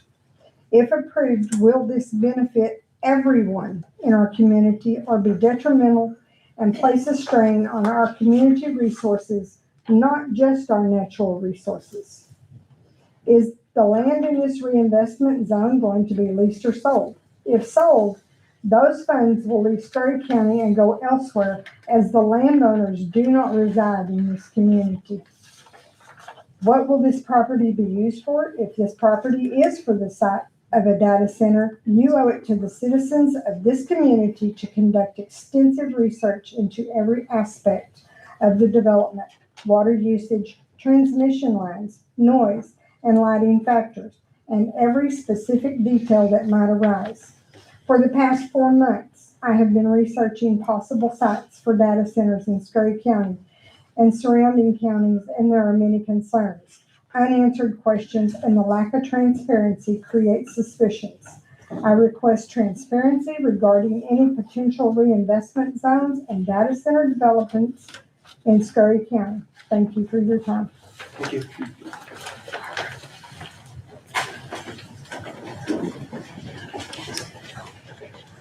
All right, now we'll move on to court to consider designation of a reinvestment zone on approximately 1,975 acres located in the southwest portion of Scurry County and be known as Cavender Road Reinvestment Zone Number 1.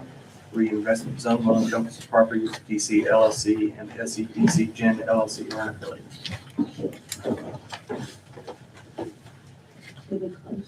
Yes, at 11:40.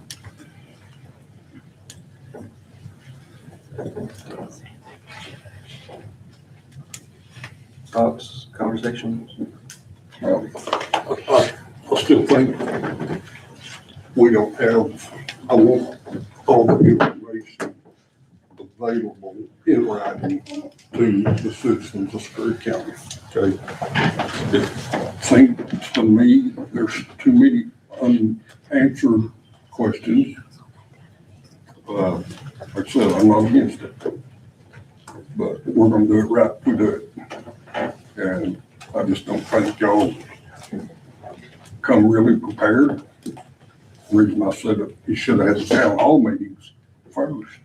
Because I guarantee you, everybody that's in here plus some would be there. Because it affects us all. So that's just my fault.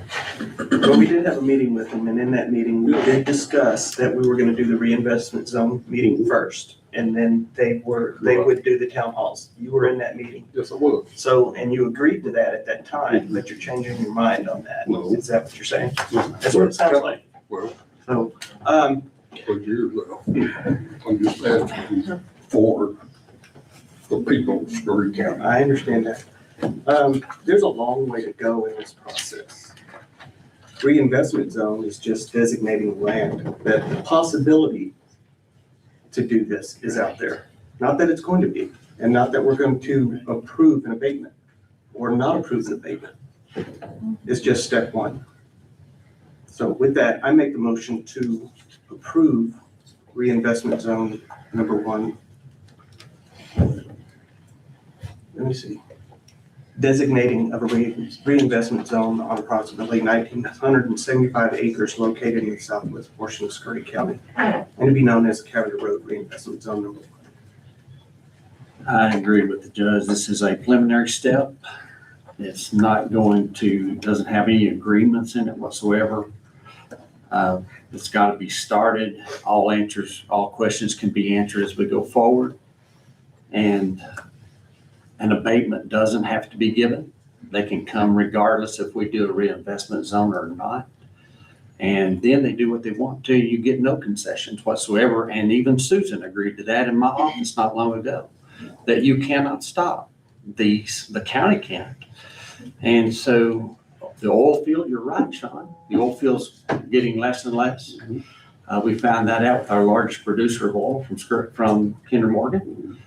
Something's going to need to replace those taxes, and if it isn't replaced, your taxes are going to go up, or you're going to get rid of those things that we all hold dear, that we do not have to have because the legislature doesn't require us to have a golf course. It doesn't require us to have a senior citizen center. It doesn't require us to have a library and airport, but those are all quality of life things that just a few years ago, this county, 80% agreed that we needed to keep quality of life.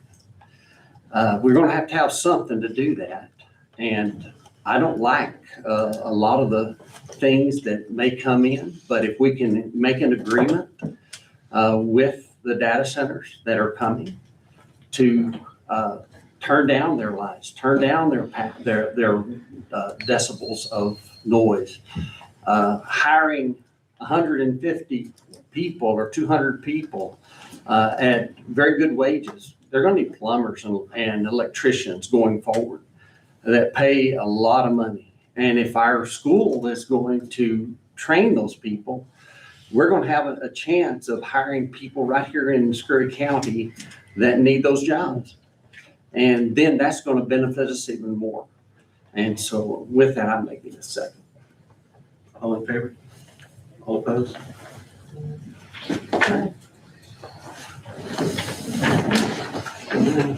What was the vote? Right. What was the vote? What was the vote? 2-2. Okay, with that, we will move on to the next agenda item, and I appreciate y'all being here.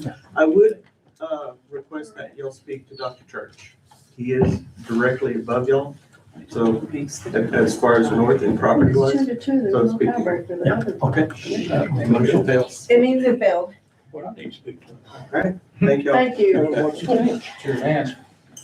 All right, we will now move on to discuss and consider accepting potential donation of property from Ann Browning adjacent to Cole Park located at approximately 2806 45th Street and the items related thereto. Is that your agenda item? It is. I was called by. Hang on just a second. So the motion failed, and we will have further discussions possibly in the future. I appreciate y'all being here. You're right. Commissioners. They're gonna come to that. I said they're gonna come to that. Yeah.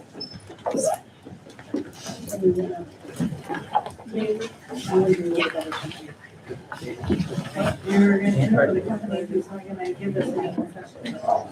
No, that's. No, yeah, or. Oh, yes. I was like, wait. I'm sorry. Sorry.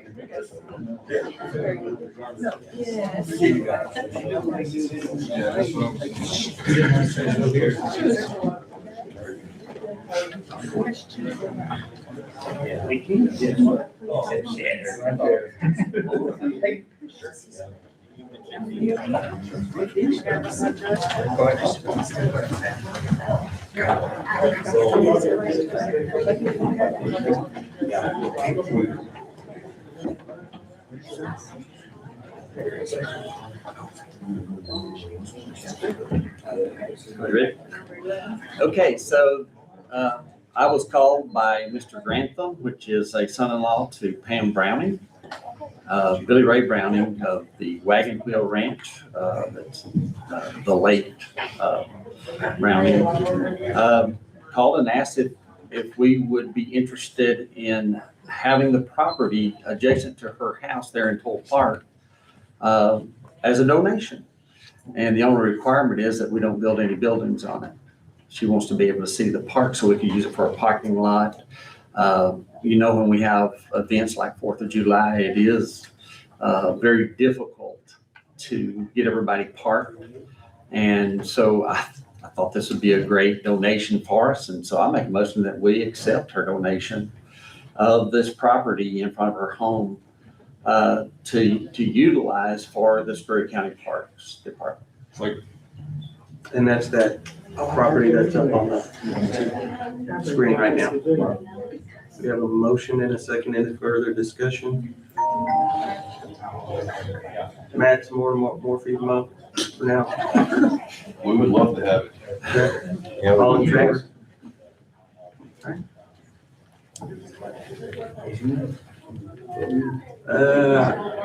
Item number 12, discuss and consider an ordinance outlining the portion declaring Scurry County a sanctuary county for the unborn. Who is that? Come on up.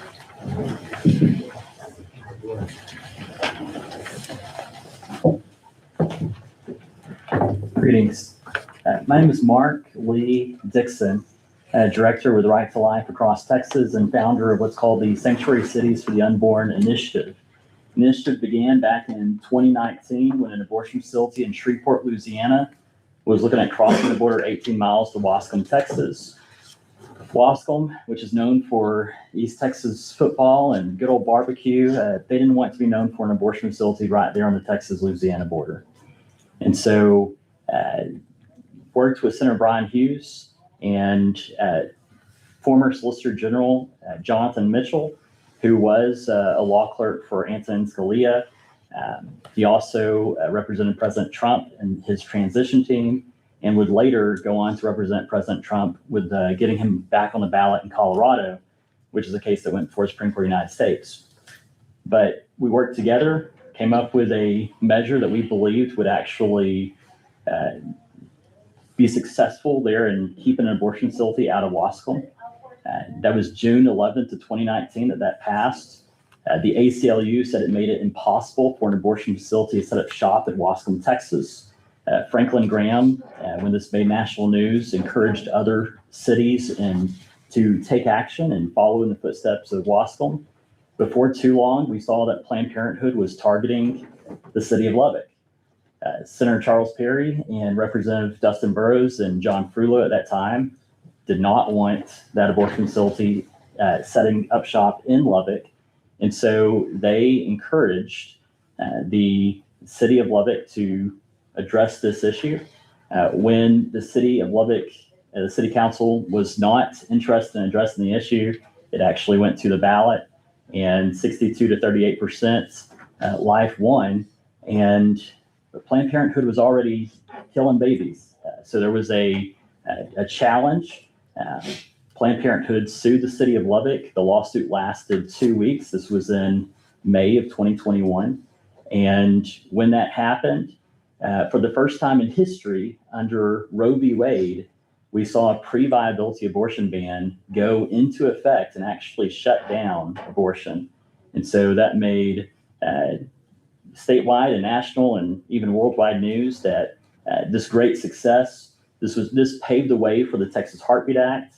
I was the only private citizen that was sued in that went before the Supreme Court of the United States. All 9 justices agreed the case against me should be dismissed. And we just continued to see these measures pass. When Roe was overturned, which the Heartbeat Act did influence that case, when Roe was overturned, we saw the abortion facilities that were in Texas that were still doing abortions, their work had been cut in half due to the Texas Heartbeat Act. Those abortions decided to go across the border to New Mexico. Whole Women's Health, which was located in Fort Worth, McKinney, McAllen, and Austin, was targeting Hobbs and Clovis. We introduced measures there, going a little different route using the Federal Comstock Act of 1873, and the abortion industry abandoned Hobbs, even though they had signed a lease on a building. They abandoned Hobbs, they abandoned Clovis, ended up in Albuquerque. And so that was a great success. The Trump administration ended up utilizing, some people working in the Trump administration utilized the method we used in Hobbs and Clovis and worked that into the Heritage Foundation worked that into the transition plan for the Trump administration. That abortion facility that went to Albuquerque, even though we pushed them that far away, 95% of their clients are on Texas residents. Alamo Women's, which was in San Antonio, they moved to Albuquerque as well. 85% of their clients are Texas residents. And so they're still targeting Texas residents. And an additional concern, of course, in that is that they're targeting minors without parental consent, taking them across state lines for abortions. And so what we've realized is that this is an issue that we can't ignore, because when these Texas women are being targeted, Texas is still having to clean up the aftermath of that, because it is our communities that are having to address with the pain and the tragedy of abortion. And because what some of these abortionists are saying across state lines, they're telling women that they can come over there and have an abortion, but when they do, if they have any problems, they're on their own back in Texas. And they're encouraging them to show up to emergency rooms and to, whatever they say, don't tell them that they came to that abortion facility, that they took those pills from those facilities. And so in a post-Roe context, we've realized that there's a lot more work to be done. Y'all received a letter from House Speaker Burrows and Senator Charles Perry and 18 other legislators here in the state. Y'all also received a letter from New Mexico legislators, including Senator David Gallegos, who's actually running for lieutenant governor over there right now. But this is something that has been passed in cities and counties across the state. There are a total of 81 cities here in Texas that passed these measures, and 21 counties. Howard County, Mitchell County, Borden County, Dawson County, Lubbock County, Dickens County, Crosby County, they've all passed it. King County's passed it. And this goes as far as we possibly can go to protect pregnant mothers and unborn children from this abortion trafficking industry. And one other aspect that it does address too, that I'll touch up on today, we talked a lot about what happens with wastewater and what is happening with these abortion facilities across state lines.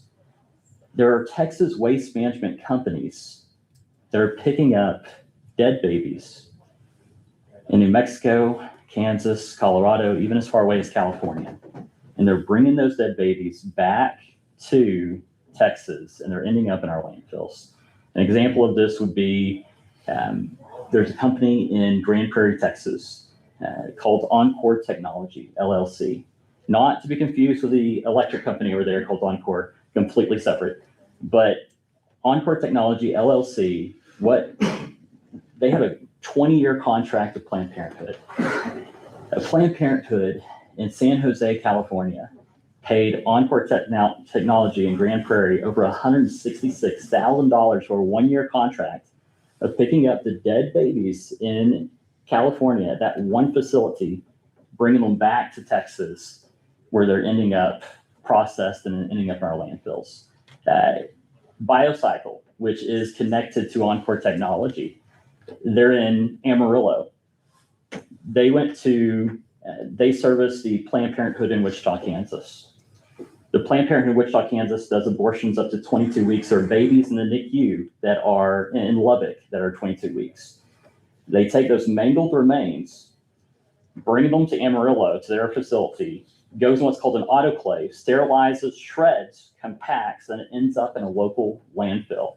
So what this ordinance would do, which was co-written by Attorney Jonathan Mitchell, and then also full support from our House Speaker, this ordinance would prohibit abortion trafficking of people across state lines, of pills coming into the community, and also Texas waste management companies from coming through here, transporting aborted remains and disposing those remains, whether here or elsewhere. Just any part of that process, we want to nip in the bud.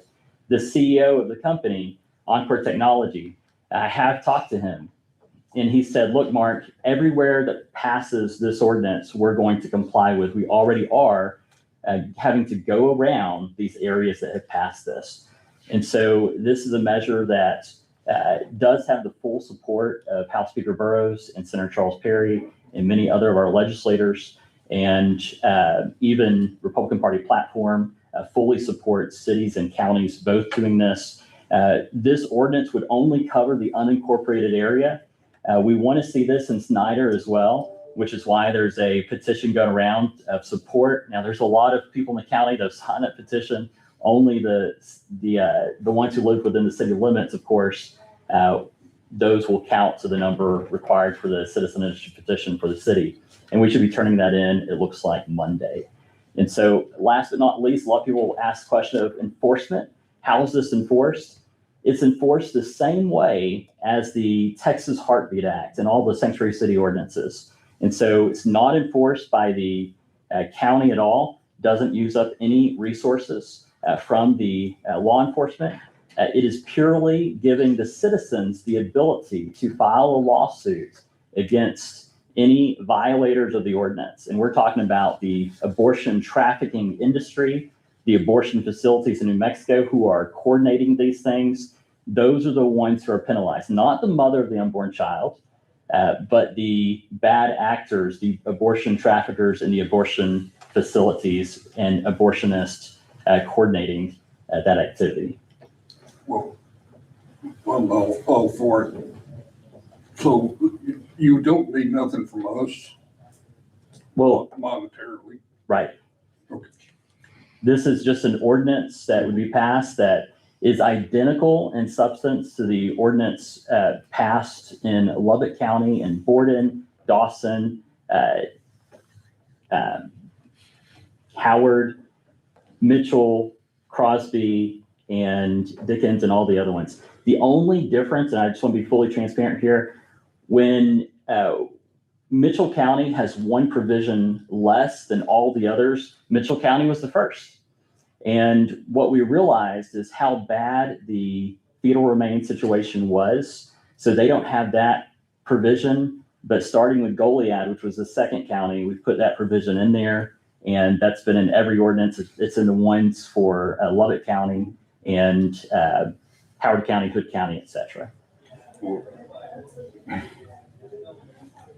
Where in the state constitution do we have the authority or the right to even do this? Great question. So in the letter from House Speaker Burrows, it goes through some of that. And so we wanted to see counties pass these measures back in 2019 and 2020. But we were talking to many commissioners and judges, and they said, look, counties can only do what the state grants them the authority to do. We can regulate fire ants, but there's nothing in state law that says we can regulate abortion. So what we did is when we were working on the Heartbeat Act, we added a provision in state law that supports cities and counties, political subdivisions, for passing these measures that are more strict than state law.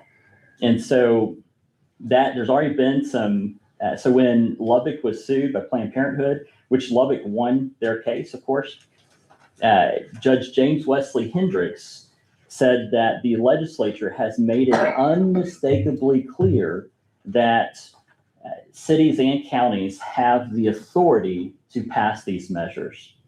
And as I know the county attorney for Hood County in his arguments, and this has been provided in a packet to you guys, but the county attorney for Hood County, of course, said that, of course, with the legislation that has been passed and with House Speaker Burrows, who has provided that letter citing such legislation, then of course the green light is there, the support is there for counties to do this measure just like cities have across the state. So if they're supporting cities and counties doing this, well, then why don't they do this at the state level and take that responsibility as they should? Because I don't feel like this is a county responsibility, it's a state responsibility. Well, counties are always wanting more power, right? Not always, no. Well, we want to be able to govern ourselves. Right. So this issue is something that with the Heartbeat Act, us being able to pass the Heartbeat Act, what helped was all these cities and counties, well, cities at that point across the state passing these measures. We don't know how long it's going to take for us to be able to get legislation at the state level. Sometimes we only are able to get a little bit covered because there's so many different aspects of this. We're fighting the abortion pills, which make up the majority of the abortions in America. But the trafficking is still a problem. But what we've seen is that as these have passed, it has strengthened support. And we do want to see legislation at the state level. But do we want to wait, a couple of sessions to see it happen, or when we can actually get that accomplished now? And so some of these issues will be hopefully addressed in the next legislative session, but that's not a guarantee. And this actually addresses the situation now. When Lubbock County passed their ordinance, Whole Women's Health, even though they're way over there in Albuquerque, New Mexico, they reported canceled appointments between Dallas and Albuquerque. That saved lives. And so anything that we can do to save innocent unborn children from the tragedy and violence of abortion, and to save the mothers from going through that pain and tragedy of abortion. This is what many elected officials across Texas have seen as a no-brainer. In fact, over 90% of counties that have considered this measure, it has been unanimous in its passage. And so this has been widely supported, and it does save lives. So in this, the Texas Heartbeat Act, SB 8, says that it empowers private citizens to sue anyone who performs or aids an abortion after a heartbeat is detected, including doctors, clinic staff, or even individuals who assist in transportation to an abortion appointment. Plaintiffs can receive at least $10,000 per abortion if successful, creating a financial incentive for enforcement.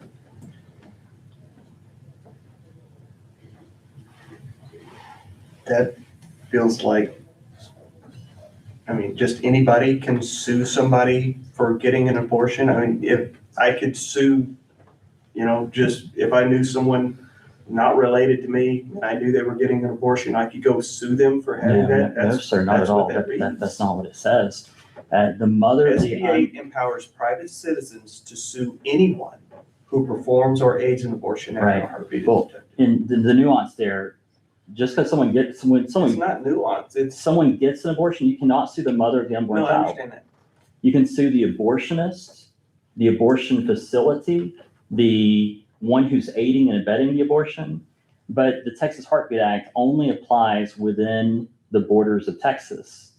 And the abortions that are taking place now, with the exception of the abortion pills being illegally mailed in, would be the abortion facilities in New Mexico, which are targeting even minors in Texas, taking them across state lines without parental consent, evading the loopholes, utilizing loopholes, evading our state laws. What is the provision that you said is in there that gives counties the legal authority to pursue this? So the Texas Heartbeat Act includes a section there, and that's put in to the Texas Government Code, section 311.036B. And it says a statute may not be construed to restrict a political subdivision from regulating or prohibiting abortion in a manner that is at least as stringent as the laws of the state, unless the statute explicitly states that political subdivisions are prohibited from regulating or prohibiting abortion in the manner described by the statute. Now, I do have a copy of that letter from House Speaker Burrows.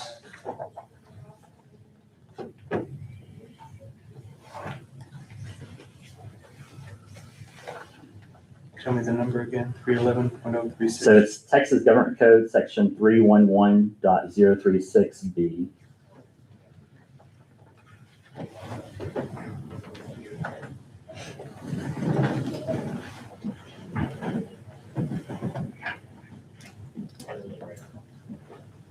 Within If you want my opinion, I'll be happy to give it to you. I do. If the court doesn't want to hear it, that's up to the court. I want your opinion, please.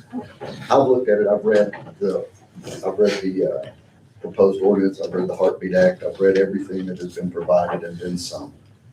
And this has nothing to do with the merits of the argument for or against abortion, or Right. what we ought to be trying to do to stop it, prevent it, or otherwise discourage it. I can find no legal mechanism for the county, to authorize the county to do this. Having said that, the legal liability if the county does this is minimal to almost zero. So that's my opinion in a nutshell. Thank you. Thank you for the presentation. Thank you. Do y'all have any questions? Yes, I don't have any questions, but I think that even if it was just a resolution, like we send to the legislature every year, asking them, telling them what we feel about some of the legislation that they have done, even if it was just a resolution, if it gives us our citizens, any power whatsoever to stop, or if, just like you said, if someone has said, if that's passed in this county, we're not gonna go through there. Anything that we can do to stop the trafficking of young girls, taking them across the state line without parental consent, or bringing babies' parts into our state, I'm for it. I bounce it off my guys every morning whenever I talk to them about anything. And every one of them was absolutely, we've signed the petition. We believe that this should be done. Wow. Who's gonna monitor this? There is no monitoring. If a citizen of the county doesn't like something that Planned Parenthood's doing, or someone that's doing an abortion, or someone that's aiding and abetting, or someone's trafficking, that's up to our citizens of this county to say, we're gonna sue your socks off for doing that. But they've already said, we're not gonna. Am I able to speak? Am I able to speak? And even like he was saying, just having this ordinance, we don't have to monitor it. They know that it's in effect, and so they avoid us. And as a current county resident, I'm all for it. I've been collecting signatures from the city residents, and I can tell you overwhelmingly, other county residents are for this. Several have signed it, even though they don't realize it. The one that we're doing right now is for the city. People are for this. You say govern ourselves. It's us saying we're not for this. Go somewhere else. And so you don't have to have people that oversee it. They know that it's there and they avoid it. They find other measures. And to speak on that issue of, this gives the ability for parents, if someone was trafficking their daughter across state lines, there's nothing in our state law to go after Jane's due process or the Lilith Fund, which by the way is named after a demon that preys on women and children. There's nothing that we can use in our state law to go after them that gives a parent standing to take issue on this case. With this law in place, a parent, if they were to find that their daughter was taken across state lines for an abortion by one of these abortion traffickers, then they could file a lawsuit or threaten to file a lawsuit against that trafficker or the entity that set it up. With as far away as Albuquerque is from Texas, that gives time to maybe even save that precious baby and that mom from that horrible tragedy of abortion. We have attorneys in Albuquerque who are ready and willing to serve papers to the abortion facility to stop these abortions and to save these lives. But we cannot do that unless there is standing in that community that supports those actions being taken. And the reason why, if you'll notice on the letter from House Speaker Burrows and Senator Perry and the other legislators, they're not asking for a resolution, they're asking for an ordinance, a law, because we know that a resolution couldn't produce standing to stop the abortion industry. But we know that an ordinance works because we saw Planned Parenthood shut down abortions completely in Lubbock. And what Judge James Wesley Hendricks said was that they sued the wrong entity. They sued the city of Lubbock, and the city of Lubbock doesn't enforce the law. Private citizens do. And so he told Planned Parenthood, if you really want to challenge this law, you're going to have to violate it and then wait for anyone and everyone in the state of Texas to sue your socks off. He didn't say sue your socks off, but you get the point. And so Planned Parenthood completely ceased operations. We saw the same thing when the Heartbeat Act, which uses the same enforcement mechanism, when it went into effect. The abortion industries, for the first time in history under state law, complied with the law, stopped doing abortions after the point of a detectable heartbeat. And so that is the support. And I will say this, and I'll close with this, but I know I was speaking with Matt Crow with Burroughs' office yesterday, and he knows this meeting's taking place. And he said, Mark, we want to see every county in the House district move forward with this. And so they're eagerly looking forward to this. In fact, they want to be able to mention this and celebrate this at the 150th celebration for the county that House Speaker Burroughs will be at later this month. So, thank you. Why we have to discuss it, it's a no-brainer. So I'll make a motion that Scurry County become a sanctuary county. Am I able to still make a few comments? I wanted to just real quickly go over a couple of provisions in the Republican Party platform that support this. Plank 58 is about prohibiting abortion trafficking across state lines. We support legislation to prohibit the use of any private or government funds, as well as the abortion trafficking of pregnant women across Texas state lines by land, water, or air for the purpose of procuring an elective abortion and for the provision of a private right of action against all persons and organizations who aid and abet in the harming of the woman and the killing of her preborn children. And plank, let's see, it's 218.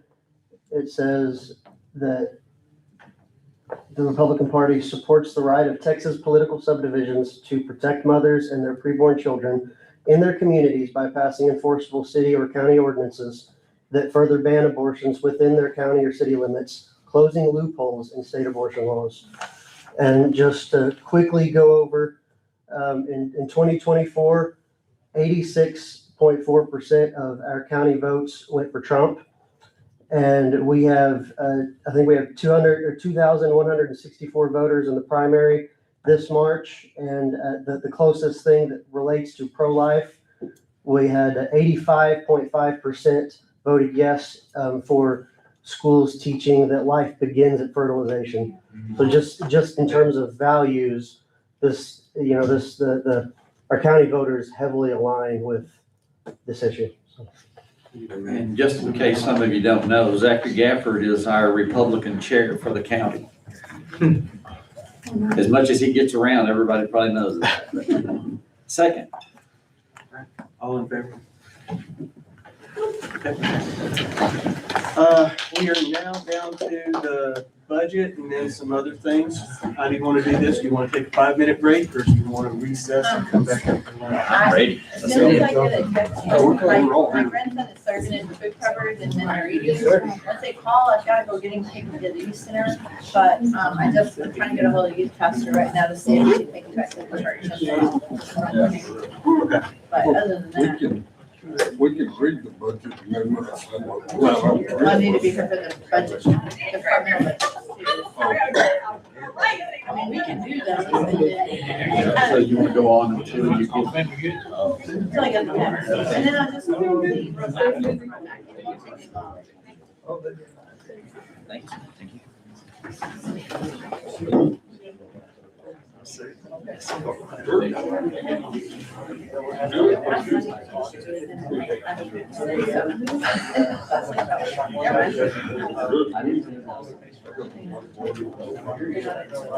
Actually, there's something.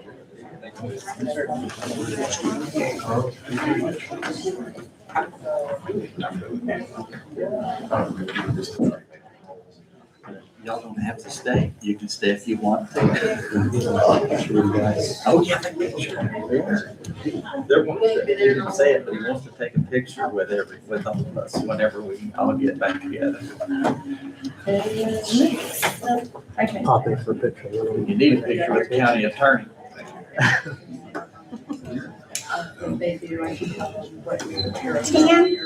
Yes, Can you put on the break so we can? Yeah, we're taking a Do break. human stuff? We're taking a break. Okay. That was a really good discussion on this. Yeah, I mean, I'm happy to hear that they're gonna be, I had seen comments about that somewhere on Facebook, that they were gonna be doing town halls or, whatever. And I thought everybody had their questions pretty well answered. Yeah. Evidently not. This is the best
is it bad if I request to go up toward the front of the bed? I know Todd already put a little request where Todd go.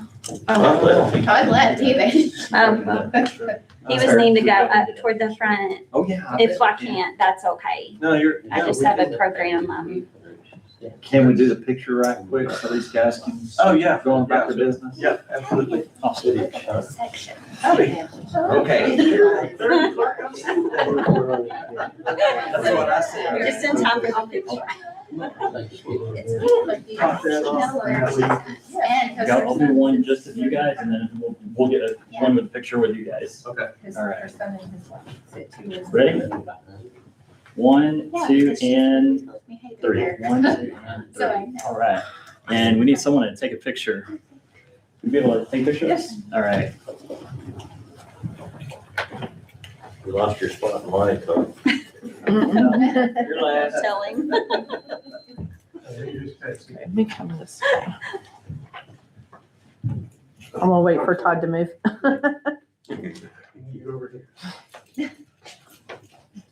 All right, ready? 1, 2, 3. Okay, I did 2. Awesome. Thank you so much. Oh, good. Anytime. Thank you. All right, thanks for being here. Thank you. Thank you. Thank you. I thought about not. Thought about not. It's like, we could go on without I was having a conversation. Okay. All right, which ones, let me see what color I chose today. Green highlights. Todd needed to go and Rhonda needed to go. Well, he just texted me So they- again, so Oh, you're good? I'm good. So Rhonda. Get back here. She's gonna go prepare lunch for us.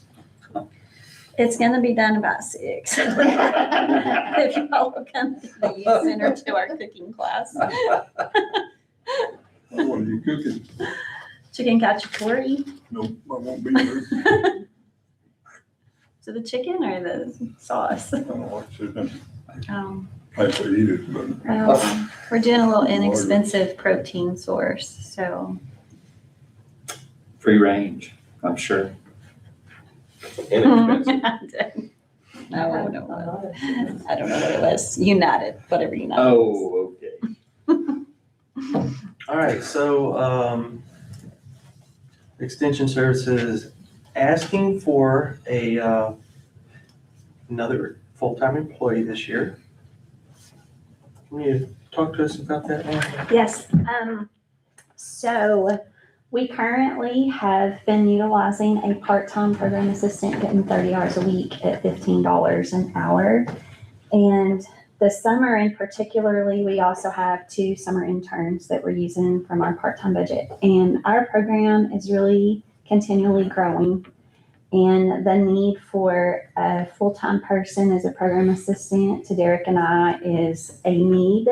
We are increasing our curriculum enrichment numbers in all of the schools and continuing to grow in that area. Our program area and our 4-H area, the numbers are a little bit down this year, to be honest. We're about 105 right now, but the activity level has not gone on. Travel has increased for Derek and I both, just going and supporting the kids and serving on our district and our state committees as well. And then our adult programming with the A&R side with Derek and the family community health side with myself. We are just continuing to provide more education to our community. Quite frankly, when the summer's over, we're going to lose 2 of our summer interns, and they've been very instrumental on getting our programming in the summer. And so we would like to request that we keep our part-time budget as is and move money to our general payroll to fund a full-time program assistant for Derek and I. I don't know if y'all have the numbers in front of y'all for that request, but it's not going to increase our overall budget by much to do this. Of course, that would require insurance and all the full-time benefits to go along with the position. Y'all run a good program down there, so. Thank you. And in code under the budget for, extension service, it does have it budgeted in at the, for a full-time person, and then keep 9,000 for, part-time during like summer and vacations. So it has a full-time person at the clerk rate, with we had discussed the one who you had thought it would be if that was the case, so it would be employee-only insurance is what I had budgeted. Yes, that's correct. Okay. So it's included in the budget worksheet. It's a $57,050 increase. Total. I don't have an issue Question, will your current part-time employee be given the first opportunity to take the full-time position? Yes. Okay. Yes. with, you got them picked out then. Do what? You have them picked out? Well, we currently have a part-time, I'll program find out. assistant, so, Full-time. yes. I mean, I think that's really the only change. That is the only change. We try to stay very minimal in the extension office. And so we really appreciate your consideration in increasing our budget to allow for some extra help in our office to continue our programming and grow our programming also. So, Nothing more important than our kids. yes. You almost asked for hardly nothing, so you got a fabulous program. Thank you. Absolutely. We appreciate y'all's support greatly. We appreciate the food. Like I say, come back at 6, got the youth center, I'll be there. So Rhonda, right now, it sounds like the court is saying yes. All right. However, it's all dependent on where our numbers come in. This could be one of those things that comes back out. So we're Okay. still waiting to see where those Okay. numbers come in. Of course, that's a full court decision on what to keep and what to move. Right, I understand. But, yeah, and we'll know that. Should get Another couple certified on weeks. Friday, and then once Jana works her magic and does all the stuff, I've already submitted my report to her that she has to have. Yep. Hopefully, first week of August, I think August 4th or 7th, she has to have it too, so. Okay. If y'all need anything else or need any numbers, we'll be glad to put something more extensive together for y'all so I can look at the numbers. But thank y'all for your consideration. If y'all need anything else, please reach out. Thanks, Rhonda. Thank you. Thank you. Let's step out to. Yeah, you go ahead. Get out of here. Go ahead and do the maintenance. My time doing anything. Decrease in budget of 48,836. See, that was, in your equipment over 5,000, there was 61,000 that we had last year, this budget year. And you're not asking for anything for that. I think we got a vehicle for you last year, or this year. What was that last So year? you decreasing by how much? 61,000, well, the total 48,836. So you sent an email the other day. Yeah. Carry Services wants, if we go with a one-year program, which was what Mason Garza suggested, it's a 20% increase. For a 1 year? The total. The total right now between both buildings is 32,780. So if we go with that, then we have to be ready to put a little more toward it. It'll be 39,520. Okay, so about 7,000. My only question, they do outstanding work. Yeah. They've done a lot of good work.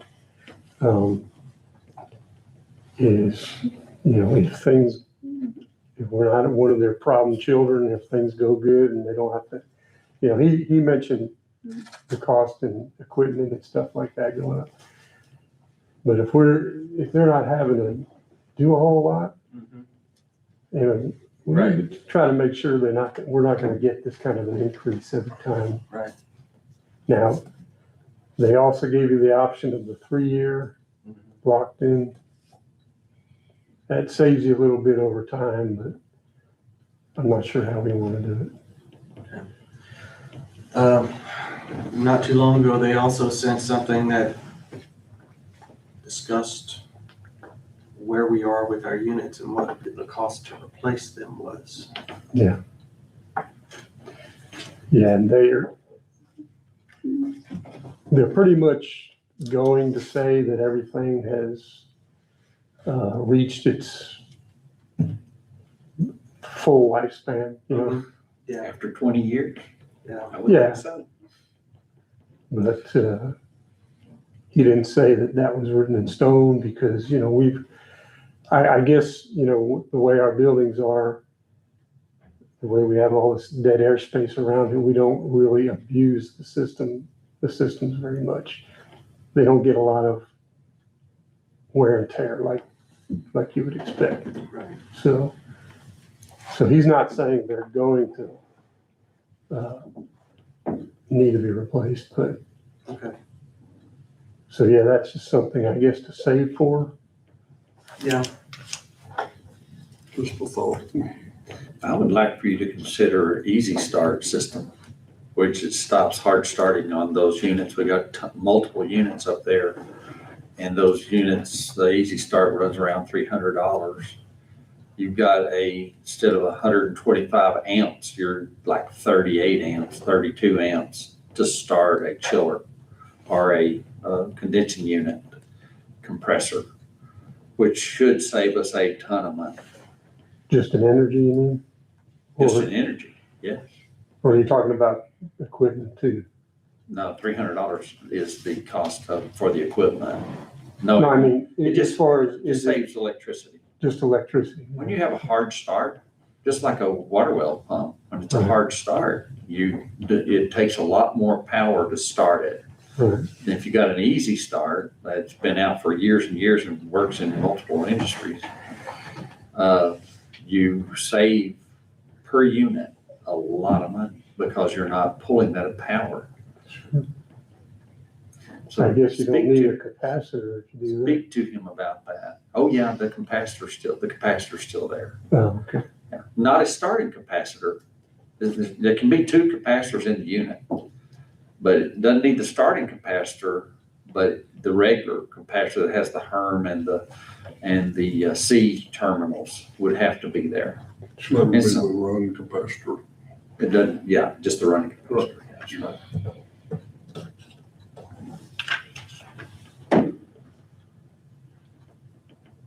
How many units is up there, Todd? Pardon? How many units is up there? Oh, was it 20? Well, that's 20 for the whole building. $6,000.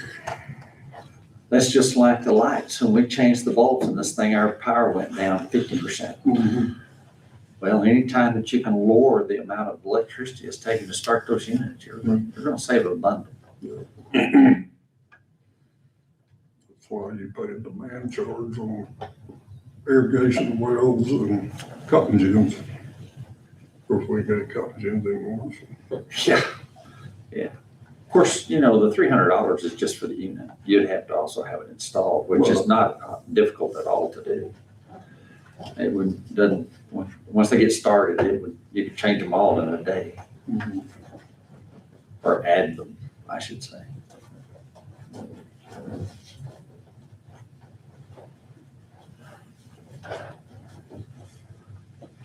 So 30% or the lock, if we did the 1-year plan, it's 143,852 over 3 years. If we did the locked in 3-year, it's 127,740 is what your math was if it increased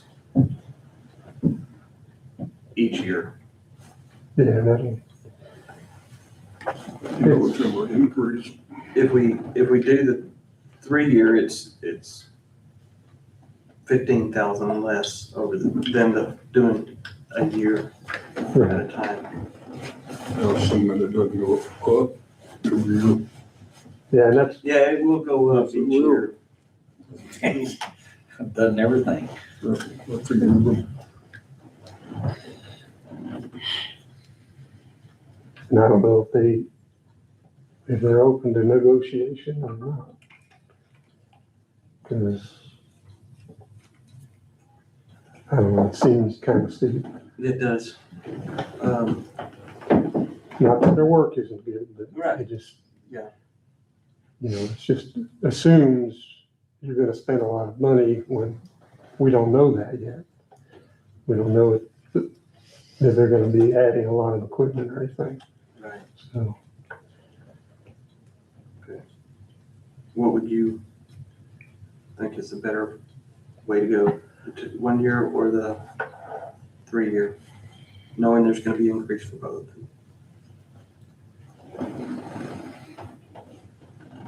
I would maybe suggest we just do the 1 year this time around and plan for that. Maybe see if we can get something else worked out. later. Okay. I'll agree with that. So, It'll be a maintenance agreement line, which he doesn't have yet, okay, so I'll create a, 4521, okay. I think it's gonna be a maintenance agreement. I'll create that, put in there. Is that currently under maintenance and repairs? Yes, but it really should be under maintenance agreements. Okay, so you'll split that out? Yes. Okay.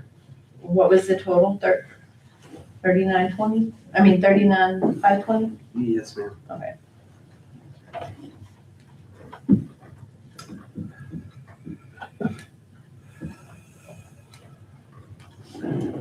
Anything else? That's all I have. Anybody else have anything? No. Thank you, sir. All right. Appreciate you.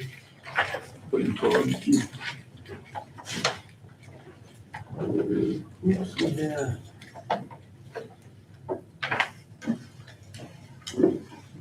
These.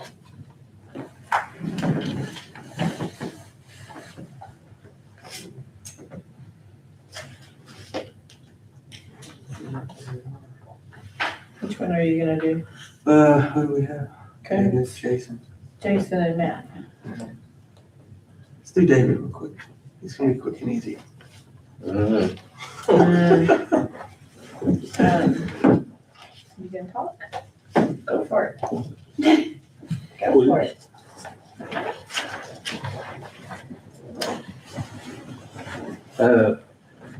No, I was good. I've got a part-time help. I've had part-time. But I can't, Can't fill the. I need to change it to a full-time because, you know, for the hours, the days, I mean, like a year, we close 3 days a year. So what it is, my hands are really good, but they're good about rescheduling. Because if somebody takes a vacation, then another one takes a vacation, so they got 3. So then, but I can't fill the full-time. And if I do, I had one here about a year ago. And then they're not obliged to fill in stuff like, you know, like people on, because it's part-time. So that's what I need to do is I need to be able to get another, instead of the part-time, just do the full-time. That way I can try to cover and not put my hands in such a bind. Because we're open 7 days a week. Right. We like open doors at 6 and close at 6, and then we do call outs. It's just, it puts a real strain on and a new one, like I got a new one now, just hired one. Well, you're looking at 3 to 4 months where you can turn them loose by themselves, just training. So it'd be nice to, then if I do lose land, well then they'll come till I can get another one hired and get a full-time, you know. where I can have the, cover my hours and after hours and vacations. But that's what I'm needing to do is, I can't fill the part-time. If I do, they're not, so I need to just change it to full-time. Did you already calculate that? Yes, I calculated it in, so with that, because this year he had two new vehicles, so he had the 50,000 in there for this year, and he did get 2 new vehicles with that. So the difference between the proposed for 27 with the full-time with the benefits is it's about 22, a little over $22,000. 22,117, something like that. Yeah. So you're gonna keep your part-time, No, you know, just make it full-time? yeah, the full-time I can't fill anyway, I mean, Sure. and then it's kind of a part-time hand, which I need somebody that's obligated, you know. You need full-time, part-time. Yeah, no part-time, just, yeah. Full-time, part-time. We don't have part-time here. Because we did all, really did. Well, y'all do. Let me find where's my notes on there. The numbers come in right, it'd be good, but if they don't, we told, Dan told Rhonda, he could lose the full-time part if the numbers are wrong. Yeah. We also, Anyways. in our meetings, had a conversation with our treasurer, and who was the commissioner in that meeting? Was it you at the airport? Yeah. I don't remember. Who was the commissioner in your meeting? Do you remember? Overall? At your department budget meeting, who was the commissioner? It was Yeah. Jeff. Yeah. Oh, he's not here. But he did agree, and I think y'all will say, yes, increasing the base for the department head, $10,000. Because it's one of the lowest, and we want to bring them up in line with the other department heads. There were 2 of them we looked at, this one and the health department, bringing those up in line. So $10,000 goes to the base, not to the person, but to the base. Any opposition to that? Any thoughts on that? I'm good with it. The other note on the part-time is his part-time position, he's been had it open since sometime in 2025, and he has not been able to fill it. Yeah. Because the work that they need done. Right. The pay. Maybe it's him. Come on down. I'm big years. All right, thank you, David. Appreciate y'all. Thank you.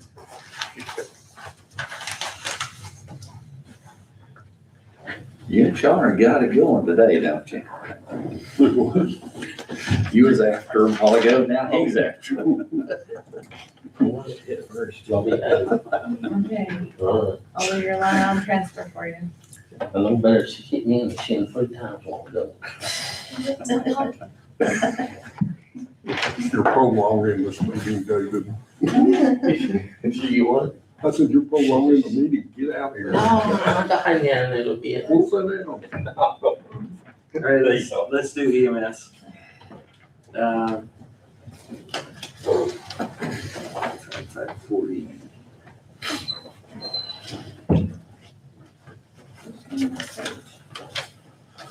There is an increase in EMS budget. $258,912 roughly. I won't surprise you all that one. Yeah, I increased 4,500 by 5,000 and building and ground by 10. And that's just because of our new building and the costs associated with that on some of the repairs.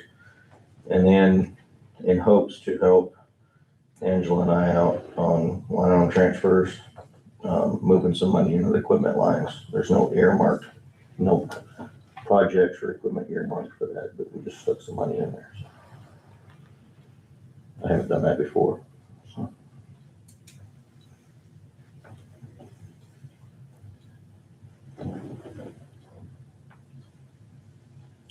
There's a pretty good increase in medical insurance. That's due to family coverage medical on the staff. Like he you don't have any openings now, right? You're fully staffed. You Fully and staffed. Sheriff, I get, y'all have forever turnovers. Yeah, So, we actually lost a part-time yesterday. but there's not insurance for that one, so, No. but you're full-time people. Yeah, we're fully staffed. That's correct. How many paramedics do you have?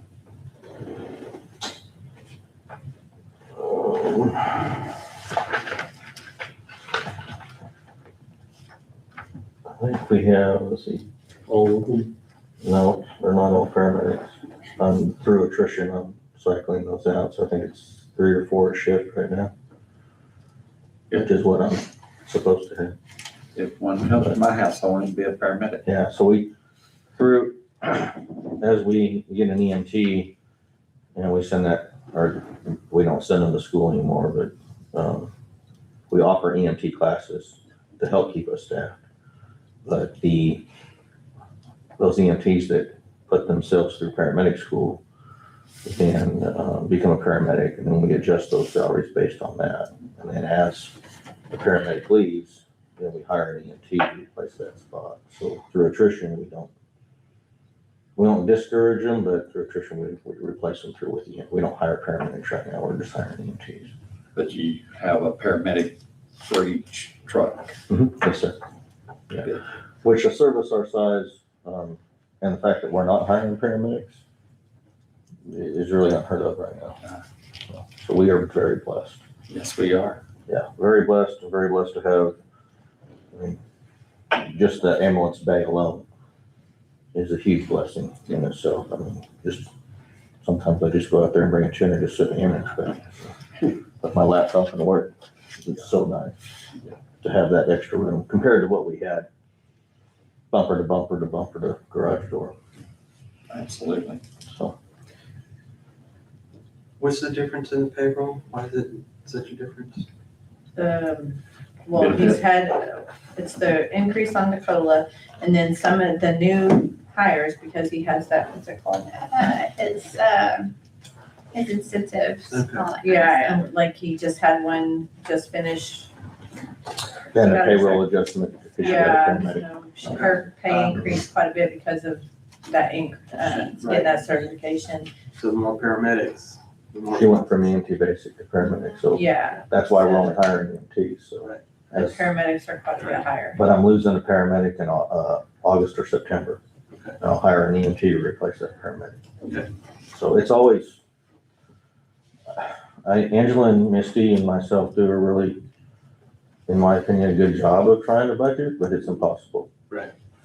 To really get a number nailed down for general payroll because there's so much, because of our payroll brackets and hiring EMTs and advanced EMTs and paramedics and adjustments that go along with that. It's, because you never know what's gonna happen in a given year. I would love to not have turnover, but It's gonna happen. it's just happened. And so, And you have from like base pay of an EMT, for 2027, the lowest base pay is like 54. And then you've got paramedic with also their experience, everything, Right. like you've got 77. Right. So like it's a It's a big gap, big it's a gap. big range. And then you have all the brackets that he has. So and he has incentives in there if they get their whatever different levels. which, and you can go back and look at past budget books and see all of those documents if you want. And I can produce them for you anytime you want them. And Misty has a copy of them. I don't know if Angela has updated copies. Misty does it in I have the color. last one that you sent with, we were updating. On the salaries, but yes, so she does Yeah, have, so you yeah, have that. so you do have the updated. Big decrease in equipment over 5,000 from 74,000 to 5,000. Those were because also we had done budget amendments, from his Texas class. Right. One of the things, again, we won't be budgeting because it's coming from the, HB 33,000 will be that ambulance that we'll be paying out. Hopefully we'll pay that out this year. The I mean. 440,000 will be paid out in August, I think is what it's coming out. That's the one we The one that That's you the one just we- went Yeah, to that's the, review. I went and inspected it and there was some deficiencies, so we sent it back to factory. And then they're going to, because of the deficiencies, they're gonna ship it to Lubbock. Okay. Lubbock's gonna go through it again to make sure those deficiencies, and we have a printout of those deficiencies, so we can check as well when we go to Lubbock to inspect. So we're gonna actually inspect the truck twice. And then we'll have to order a little bit of equipment that's through our budget this year, but I'm working on those currently, like a Knox box and a IV warmer. I think there's some radios that we'll have to, because we ran out of radios. We haven't, I'll probably ask for radios through text class next year. But we haven't purchased radios since probably 2013 to 15, somewhere in there. We purchased handheld radios. 15 is, you got the Motorola ones. No, they were Kenwood, but yeah, they were, I think that's when we purchased handhelds or something. Anyway, we They're not on fixed assets, that's how old they are. we can buy these the radio stores aren't selling them anymore. And so we have to go on eBay, and we don't like doing that unless we can get a bulk purchase of like 3 or 4, because you'll have one guy that's selling it for $1,000, another guy's selling the same radio for $500, and that's not prudent to purchase those radios at those costs. But if we can find like 3 or 4 at a standard cost, then it might be worth it. But we are having them fail, and as they fail, our mobiles are failing, which is why we're gonna purchase a mobile for that new truck. Shane just like, I don't have any mobiles. I can't find any right now. And so we're using mobile radios that came with Snyder EMS in 07. And we keep putting them back together and fixing them. And so our handhelds, Shane gave me one the other day. He goes, here, I don't know what you want to do with it. It's a boat anchor, because the pieces inside it broke because either somebody dropped it or hit a door or something with it and broke it. And so you can't fix it. Nobody will fix them anymore. And so probably next year we'll, as part of a text class request, to purchase handheld radios for full-time employees and then use the ones we currently have for part-time. But that's a future discussion. It's not budgeted, but that's basically it. I didn't really mess with it at all. I enjoyed playing with it in the new program, but Good, you can show me, I'll get it. I loved it. I thought it was great. I just enjoyed it. And I didn't have to worry about spelling it stuff anymore. Anything else for Jason? Handwriting. Yeah. Anything else for Jason? Yeah, if you have to go to Terry's, don't take a paramedic, take little John. Jason's coming. Yeah, I'm coming. No. I'm gonna call him, make sure he does. You know, Chloe always said bring a front end loader. That's the first solution. Huh? Don't do that. Yeah. Thank you, though. Yeah. Thank you, sir. Anytime you need anything, let me know. Call me. You know where I'm at. So, Thank you. Thank you, Jason. I'll check into your rocks. oh yeah, thanks. Hey, on that, did they leave their riprap down that side? Oh yeah. If I may, all of that stuff that's left over from our building is still up there in the corner.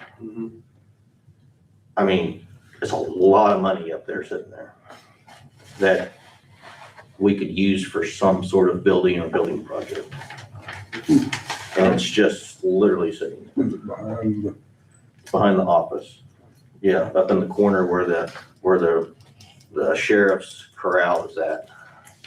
Exactly, what is it? It's not. It's brick, it's, Oh, it's just- mortar, it's anything that was left over, plumbing supplies. Still sagged. Big Yeah. totes, big totes of mortar, I don't think, with all the rain, I don't think it's gonna be worth it. Yeah, some of it might be, but, I mean, it's still wrapped. Still wrapped. Yeah, still wrapped. Yeah, But- the plastic inside hasn't. Yeah, I don't know. Bet they swept them. Yeah, that's true. We can put them down in your hole. What's that? We can put that down in your hole. Yeah, I mean, if you want me to do that, I'll brick the whole thing. It'll look real pretty when I'm done. Be out there in my shorts or gloves on, just bricking it all. But if you guys, That's too much information. we still need to do something with it, other than just let it sit there. Okay. So We'll look at it. if we can use it, if you come back and say, nope, you use it, you figure it out, then I'll do something with it. But that's legal. Okey-dokey. All right, thank you, sir. All right, Matt, we're gonna talk about the parks decrease of 123,459, and that majority of that is gonna be out of, You said how much? outlay, 143,000. It ought to be a lot more than that. Road materials, Is it road materials? yeah. So you got road material and then capital outlay. Cause there was 201,000 Okay. budgeted this year in road material. Right, yes. You're gonna need it up there for that new lot. Oh, yeah, that'd be nice to have. We need millions on it first. So I'm asking for 11,000, that will buy us 40 lots to put up in the park, to replace and put new. That's in the capital outlay. And that's a big decrease from 145 for what we did last year, or this year. Keep on about last year. We did quite a bit this year. You got new vehicles up there for vehicles, didn't you? Yeah. I think part of the reason why it doesn't look like as big of a decrease is because I have budgeted in the Texas Parks and Wildlife recreational grant. Yeah.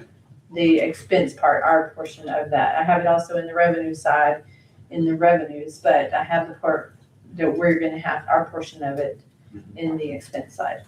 That's why it isn't as big as of a decrease as you would think it would be. Right, and that can be done as a match. Is ours that much, our part of it, the Texas Parks and Wildlife?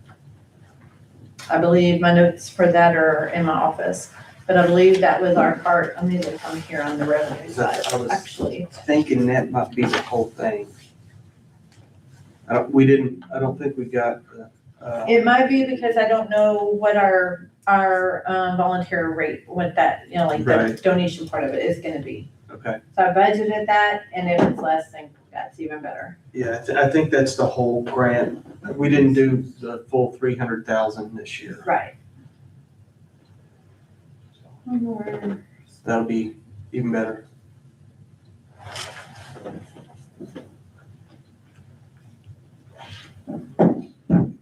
Yeah, that's actually the full amount of the grant for the expense side, because we still have to pay it, and then it's a reimbursement. So I budgeted 143,467 for the grant refund part that their portion they'll pay us back. And then, so the difference between that 107, what did I say, 179, whatever, yeah. The difference between that and 146, that's the portion that is on the county to pay for. So does that make sense? Like you have the revenue part of 143,467, but you have to have the full expense of that Right. still budgeted in there, Because and it's that was, So it's 34,000 our part. Right around there. yes. Not bad. I'm pulling that details. And then part of that will, if we have volunteers like we did before, that'll also lower the actual expense, but I can't forecast if people are gonna volunteer or not, so.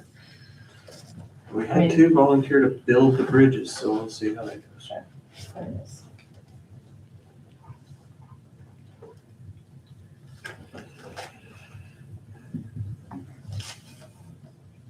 Yeah, total project cost, 179,334. State funds, 143,467, and our part is 35,867. So, So that's how I budgeted it. And then we do have volunteers, then like you said, that, the expense amount will be less, yeah, but it's a reimbursement, so we have to pay first. right. So what was this grant actually for? For the bike trail, Right there. Yeah, there's, I think, building bridges, how many miles of new trail? I budgeted 90,000 for trails. So The rest of it would be for,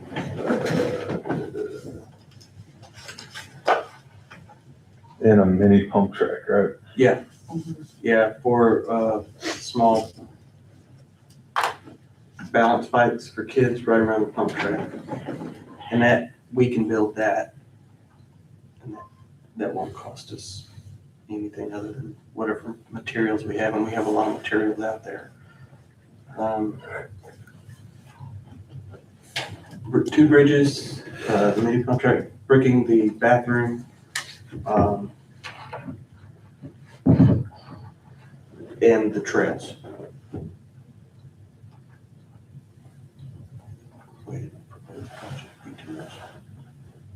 And I still need to get you their contact information. You need to leave some money in there for entries into that spot we just got the donation. You're gonna have to have ingress and egress out of there.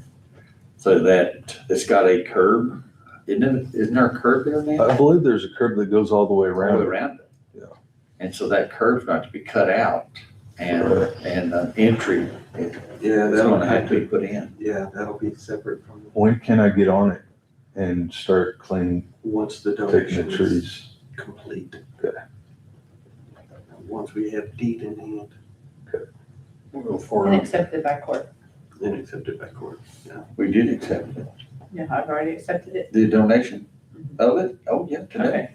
Yeah. Oh, that's that one that you're Yeah. talking about, the ARPA. Right. Just making sure. I have to have the minutes for that, for the deed and everything. As far as the entrance to it, we can cut that curb out and put melons in it for entrance. We want to chip seal it at some point And we can put so that it would be coming right off the pavement onto that. When we put them down, it's just like pavement. That's true. You can, Once you run over to nothing, doesn't. you can follow the water trail out of the belly dump. Yeah. Somebody come out there and watch Lonzo drive down in the tank and get a bucket full of water with the loader. He's gonna end up in the bottom of it one of these days. Okay, anything else for Matt? That's it. Sir? Thank y'all. Thank you. Let's do the youth center now.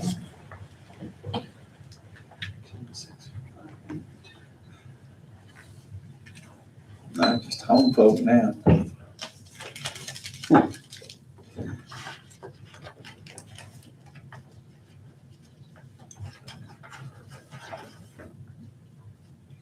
She had a total budget difference of $369 decrease. So,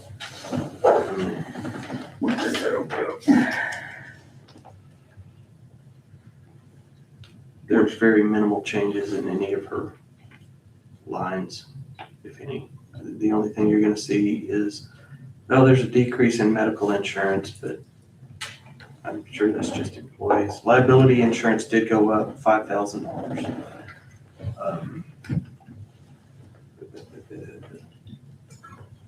She said why, and I don't remember what it was. It was It's the insurance carrier, their premiums have gone up on it. Due to just the nature of the facility. everything, yeah. Anything else on youth center? Any more detail? I don't. Good.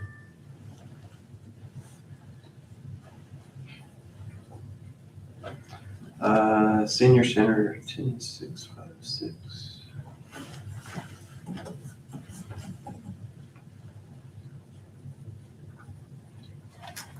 She increased her food cost, 8,000, but that's due to increase of cost of food. But the total budget went down Yeah. 9,392 or something like that. I will say just real quickly,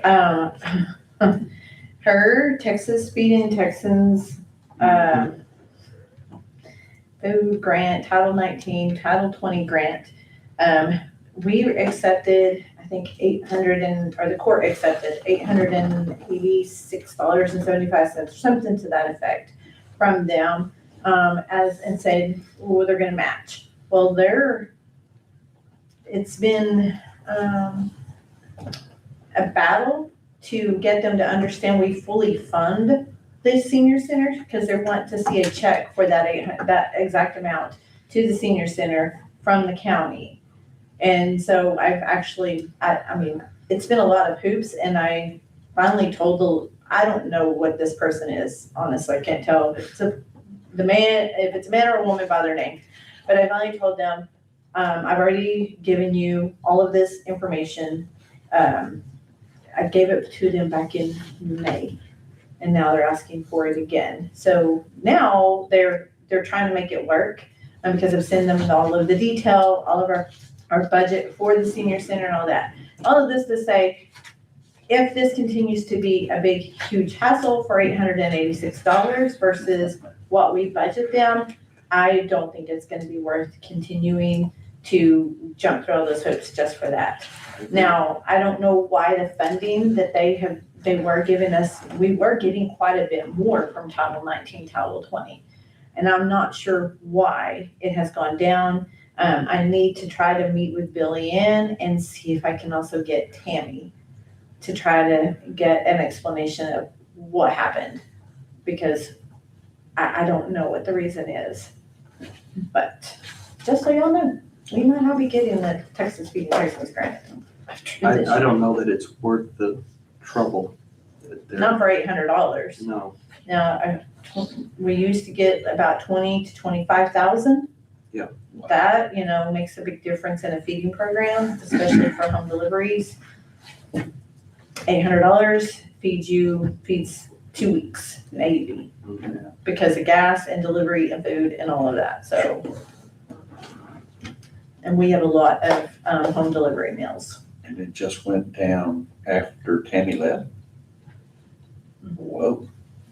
Yeah, so I'm not sure if there is a piece that's missing there. Wow. I need to see if I can get Tammy to come back up and get Billy Ann to come in. Sure. And try to figure out what is the missing piece, if there is a missing piece. Yeah. Maybe, they are cutting back and they're making all these cuts statewide, so maybe it's just a cut that they're making at the state level. I don't know. But I need to find some kind of documentation and explanation for it. But if it is a true decrease and we're not going, I don't really feel that we're sending invoices and canceled checks, which is fine. But to try to do $800 is ridiculous. You spent over $1,000 To to justify do that. $800. Yes. That's our work farming. All right, welfare, the only increases are salary and benefits. They didn't make any other changes. Necessary evil.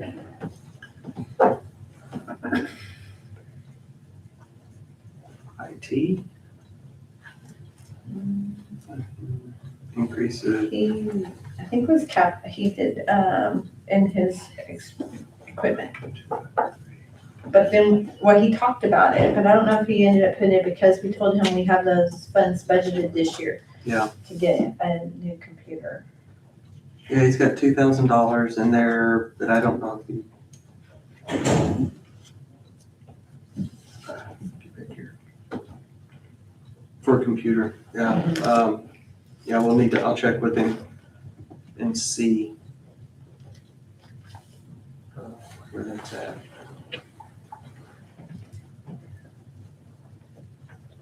If you went ahead and got it, because we do have those funds that we put this year to replace all of those computers that were no longer compatible because they use Windows 10. Yeah.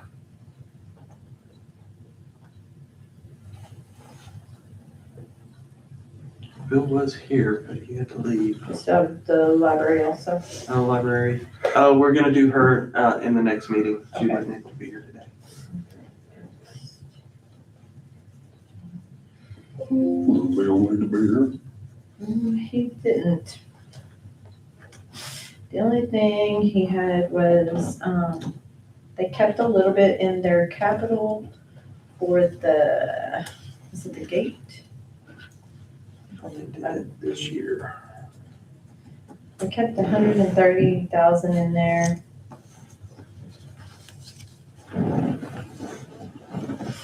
He might need to be here, cause I don't remember what his, and New water well. Yeah, two of them. Yep. And then, He wants to restore one of the restrooms. yeah, well, that also was on this year's budget. One of the Yeah, restrooms was on this build one year. this year and then restore the Build one other one next year. next year. restaurant, Mm-hmm. gotta be getting it from the forest department. There's over 140. One of those stupid things that they built out there, they had to redo them after they got them built. If we can't do no better than that, at least the forest department works. Yeah. And continues to do so. Right. So sometimes it's, because they told me, oh, no, we can do it for half price, we wound up doing the same price that the forest department was. I think that, And nowhere near yeah. Quality. as good as it was. That's Right. crazy. He's got to ride the doors on there too. Yeah, they were gonna continue replacing 10 doors at 2,000 each.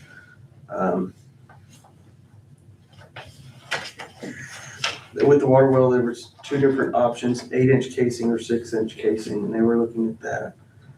They wanted a storage sea container with mini split.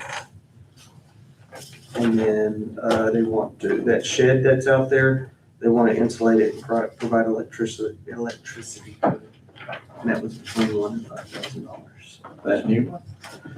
Oh, you're talking about the golf cart. Yeah, no, that little, Oh, right there,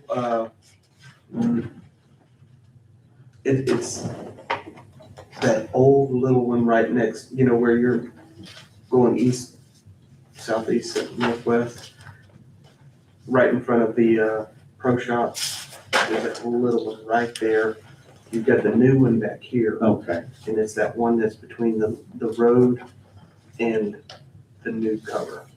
They want to insulate that. I thought they tore that thing down. No, They kept, yeah, they kept it. But they want, Is it checked on the difference between 6-inch casing and 8-inch? I hadn't heard back yet from them. I suggest 8-inch and whistle. Yeah. Double. It was 32.5 for the 6-inch and 42.5 for the 8-inch. When he came in here, and I think they were still trying to decide which one. 6-inch will work, but that's what most house will work. is it for irrigation or is it for, Yes. depending on the size pump then?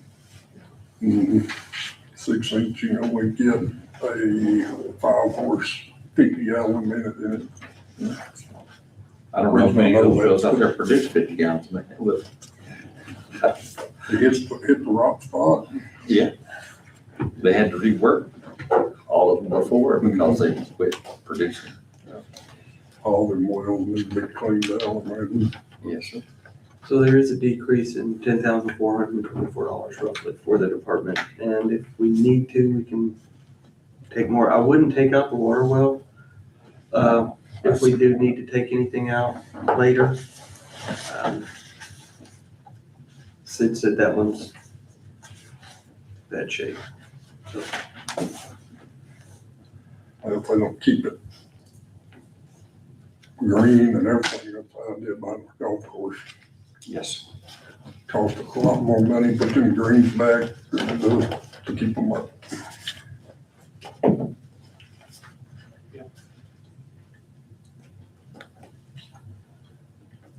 we'll do Fund 29. We'll receive $1,469,813 in pilot payments. And this is the area I think we should take some funds from there and put it into emergency reserves instead of using tax dollars this year. Now that that fund is building up, we should use some of that. Yeah, that'd be a good idea. We need to keep putting it in the reserves.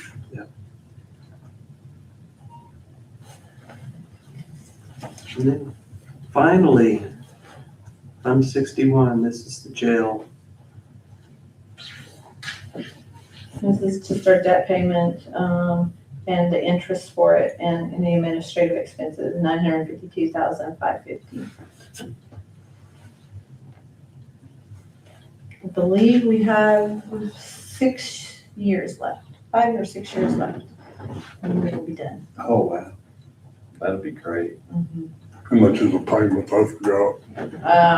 The pay, I mean, it's gonna go up now a little bit because the interest is changing, but our payment is 810,000. Then the interest is 140,550. And then there is about a budget 2,000 for administrative expenses. At one time, we were being able to pay that down every few years. I guess that's not feasible anymore. We refinanced it a few Yeah, years we ago. refinanced in 2020. In a while. We paid off the 2017 refinance. That one's paid off, so we're just paying on the 2020 refinance. Okay. I had a meeting with, not Vince Bale, but his partner, I can't remember his name. He came in just to see how things were going, and he was like, we're just on the right track to continue going on the track. He didn't at this point recommend doing anything else different. But the court can also decide if they wanted to do something. I would definitely not talk about If interest rates went down, that'd be great to yeah. do it. But they're not yet. We're going up again. I think they're up from where they were at this time. Okay, anything else y'all want to discuss in the budget today? We can do the TCDRS stuff on next week. Yeah, we can do that. Yeah, we got it on the agenda anyway. So we'll just sit there. Okay. Probably a good thing didn't put it on today. Yeah. Full day. Okay,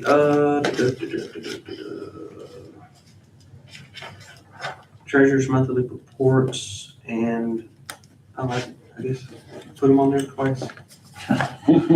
And personnel information. I didn't see anything. Y'all don't have any questions, concerns? Was the overtime due? It is better. Yeah, but still, we have overtime for 4th of July for park. Yes, correct. That's what I thought. And the sheriff Floyd will have it. Yes, sir. But I have a question about, I think we ought to approve the treasurer's monthly report for 2026 and approval of the treasurer's monthly personnel information report as well. May and June, May and June, yes. because we're finally fixed, hopefully. All right, auditor's report is on the website. I'll make a motion to approve the auditor's 2026 monthly financial report. It's June's, but it doesn't, but it's for the month of June. So, Well, All in favor? anyway, No certified revenues? No. All right, approval of line item transfers and budget amendments. There are a couple.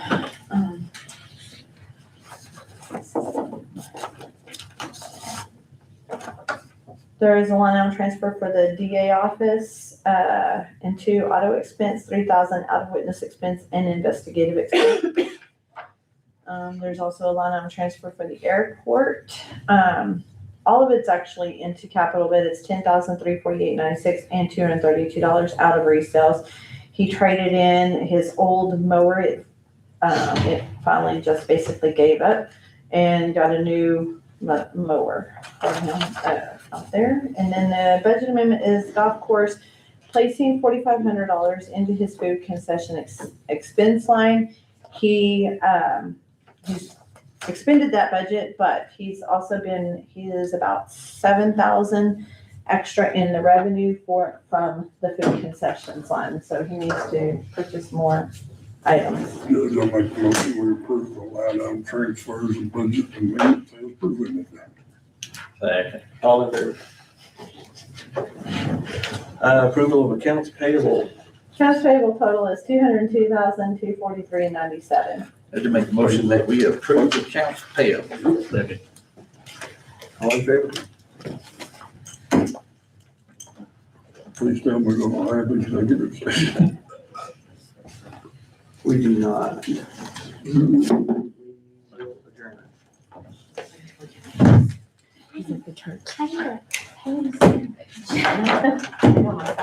That was a record for the